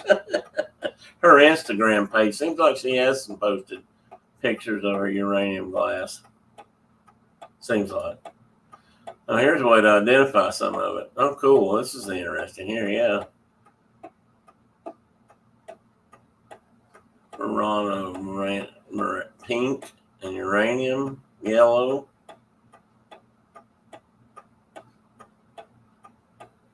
Oh, that's cool. These are cool.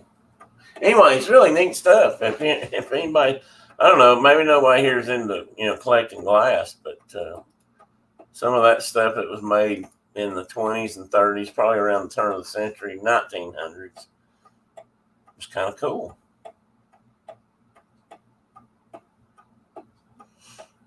Wait a minute. I wonder if she's talking about Kelly. Well, Tina, I always assumed it was. I did just read something that said some of it might have a little bit of radioactivity to it, but I'm sure it's not. I mean, it won't glow on its own. It's glowing because of the material that's in it, in the glass. But it's really neat stuff. I don't think it is. I suppose it's always possible. Hopefully, they got rid of all that years ago. She has it all lit up for her Halloween party. Okay, yeah. I knew she did that. Kelly's into that sort of thing. And there's that picture again that I thought I had already shown. And I'm not live again. Why am I not live? Okay. Kay says, I wonder if we have any of that and not know it. It might be in your family because that's where we had it. And unfortunately, I don't think I ended up with any of it, but there was some in the family. I know we have lots of that washing powder glass. Is that what you meant to say, Kay, or is there a word? Is there something wrong with the sentence structure? I'm not sure what that means.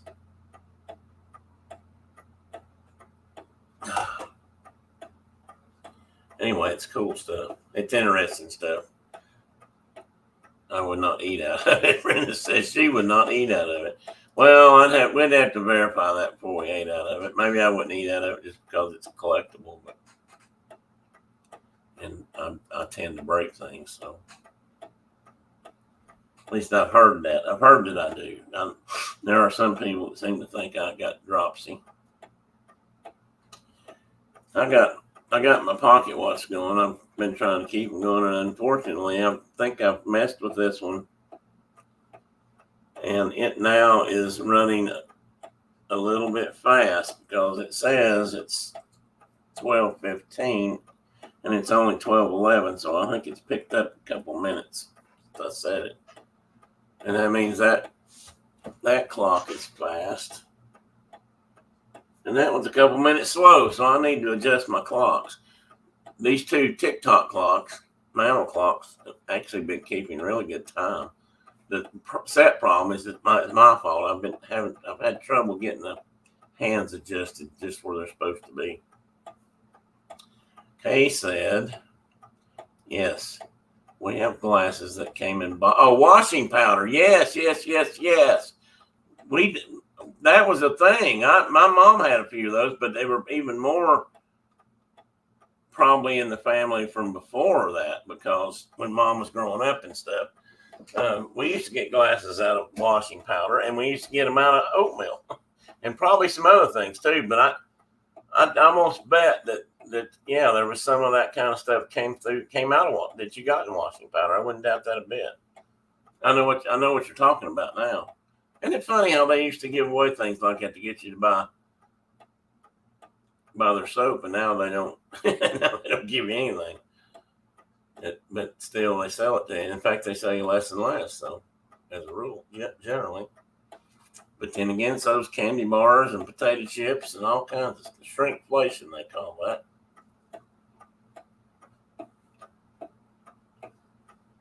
Oh, me. What we got left?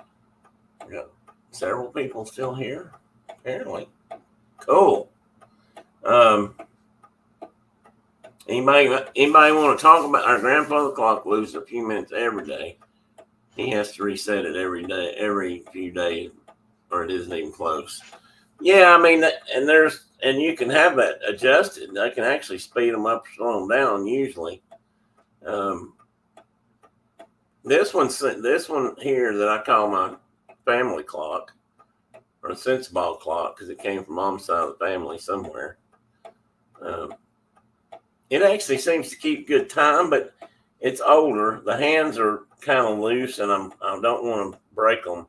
So I've been really trying to be really careful to set it, and I usually set it and then the hand drops because there's a little bit of play in it. I think I can fix that because I've read up on it and I've watched YouTube, but I haven't tried it yet. I'd like to.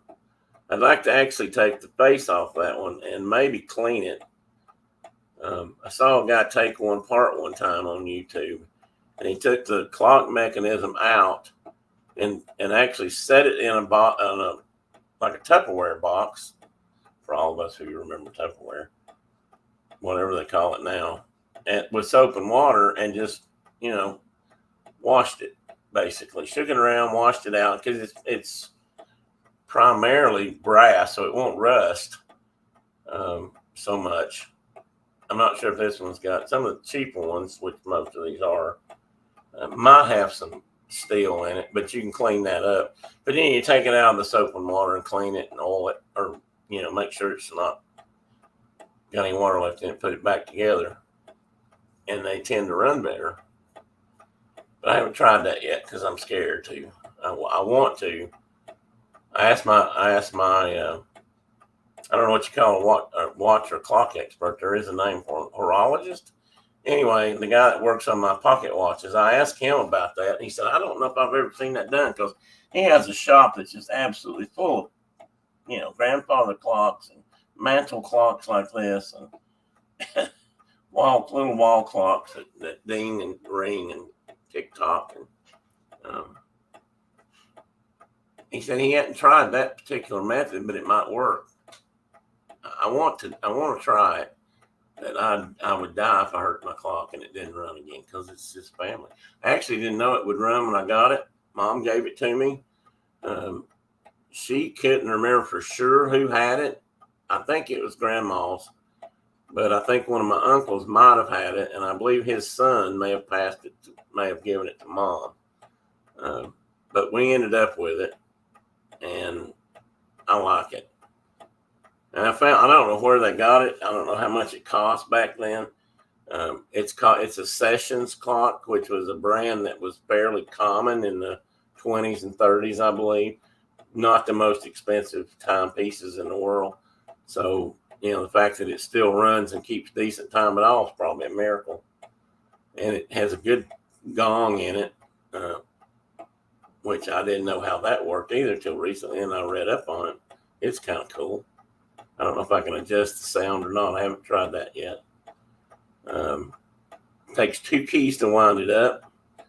I have a key that I think might be the original key for it, and I don't know. I got to look it up. I asked him about it.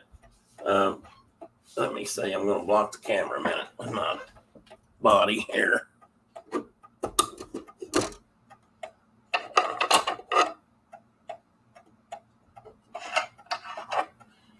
Well, I don't know where I don't know where these came from.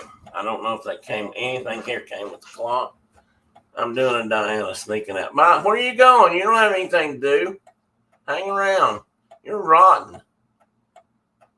I guess if my wife won't even stay with us, guys, I can't expect anybody else to.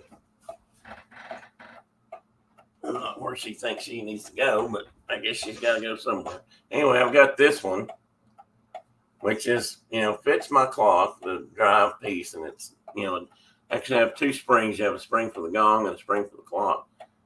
But this one's got this little hook piece right there. I don't know if that's gonna see that almost looks like a little mini bottle opener. And I don't know what that does. I have a suspicion of what it might do. But I asked the guy about it. He had a whole box of keys, and I found one in his box that was like it, and he said, I've never paid any attention to that. He said, I've had these things for years, and he said, I don't know. By Brenda. Who else is leaving? By Mook. Who's Mook? I don't know. That sounds familiar. Our grandfather clock. We already said that one. So but anyway, so I got to find out what this hook's for. Now I think what this hook's for, I really believe that is to set the time with. Because this has 2 springs. One dongs the bell, and I've learned about how that keeps time, and it has a separate time wheel, and it has a wheel that has notches in it that either has 1 notch or 2 notches or 3 notches. Let's see where I'm going here. So that's how often when it hits 1 o'clock, there's 1 notch, so it rings 1 time. 2 o'clock, 2 times. And sometimes that can get out of sync. So you can go in there and lift up the arm on it and set it to where it's supposed to be for, say, 3 o'clock and reset it. But I don't know if this looks like it might be for that, but I'm not sure. And I haven't taken it apart close enough to look. And then I've got this one, which I don't think goes to either of my clocks. What's unique about it is it has a winding end. The big end here is winding. Probably not. See that square drive? It's bigger. About an 1/8 of an inch maybe. But then on this side, it has one that's way smaller. And either Mr. Marshall or somebody else. Oh, it's got a number 71 on it too. That means something. I'll have to figure that out. This one, on some clocks, you have a separate adjustment you can make, or it fits like the hands on the clock, so you can take the hands off and put them where you need them. Anyway, so that's the boring conversation about clock keys. I don't know if this one has a number. I suspect that this one is the key that came with that clock, but I'm not positive. Like I said, Sessions clocks were sort of the run-of-the-mill thing. Any family might go into a department store in the 30s and buy, or the 20s maybe, to put on their mantle, but it wasn't a really expensive clock. So the fact that they're still running is probably good. But there's a lot of them out there, so there's probably a lot of parts and people that know how to work on them. And this one is a new made imitation. Oh no, that one just stopped. Well, I'll be winding that one and resetting it after lunch. I thought I just wound that clock. Something is amiss. It was running though. And it says it was just running like 20 minutes ago, because the time says, oh no, it didn't. It quit at 1 o'clock, 1 a.m. Okay, I'll have to check that one. Anyway, I guess people would like to go get about their business. Tina, Chuck, you guys have a great time on your trip. I didn't catch when you're leaving, but since you're packing today, I'm thinking you're probably going today or tomorrow or Monday maybe. Be safe. Have a good trip. Come back and tell us all about it. Take lots of pictures. I'd love to share the trip. Take a few minutes to talk about a trip anytime. And Tina retracted a message. Now it's making me wonder what it was. Oh, Mike. Okay, I think I see what she said. Because over there it's not retracted. Anyway, I don't know what everybody else has planned for the day. I'm gonna work on that clock. I'm gonna probably look up these keys, and then I'm gonna try to work back there behind me. So next week it may look different, even more different. My son-in-law was supposed to be here today. Brenda, she's not here. He's supposed to be up here today, so I'm going to, or maybe tomorrow. He just said this weekend. So I'm going to try to get him up here so we can move my bookcase. I'm going to center the bookcase in the center of the room, and then I'll be ready to pack it up. I'll be ready to fill it with books, and I'll be really happy. Plug it out, turn the lights on, and just be thrilled to death. So maybe next week things will look a little bit different. We'll see. So anyway, you guys have a great weekend and great trips. Carol, let's talk sometime. Seriously, let's talk a little bit privately about the autism thing. And then if you want to talk about it more on the show, or you want me to, I'll do that too. I'll be glad to. In fact, I'd like to. So, well, thank you, Carol. I appreciate that. It means a lot, guys. Just being here means a lot to me. I don't know. Thanks. I try to do stuff that might be interesting. I know sometimes I'm bore people to death, and I just ramble on. But that's who I am, I guess. I'm trying to do better. Maybe if I do a little better, I have a better. Maybe if I got my beard trimmed up, I need to trim this part right here. That would look a lot better, wouldn't it? Yeah, I need to do that. Anyway, thanks you, Tina. Thanks, Chuck. Thanks, Carol. Once school gets going, I'd love to talk to you next 2 weeks. Okay, well, I can appreciate that, Carol. On your schedule, whenever you feel like it. Kay, still here, I believe. If there's anybody else here, thank you for coming. Thanks for hanging around. Next week, we're probably going to be talking saddles. If you're interested in leather work, I know saddles may seem like, oh, that's an odd thing. Who would care? but there's some really interesting facts about the history of where they came from, how we learned to use them. But I think if you're interested in craftsmanship and how something's built or works, I think talking to Mark about it you'll find interesting, fascinating. Chuck, I hope you can make. I don't know. You guys gonna be back by next Saturday, Tina? If she's still in here, she may be gone.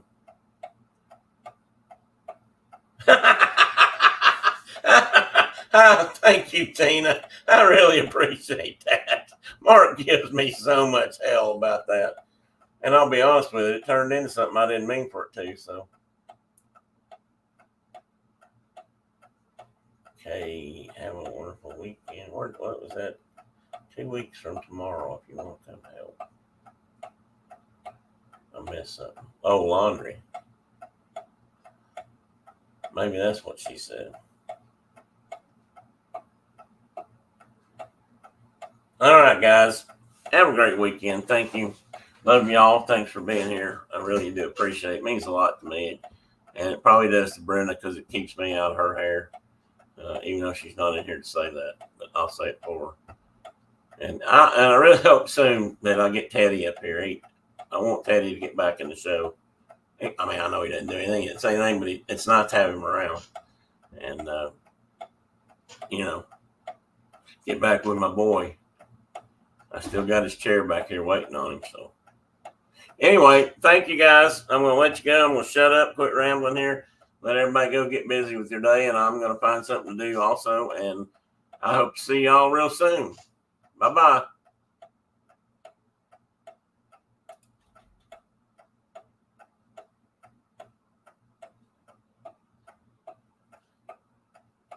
Forgot to hit that second.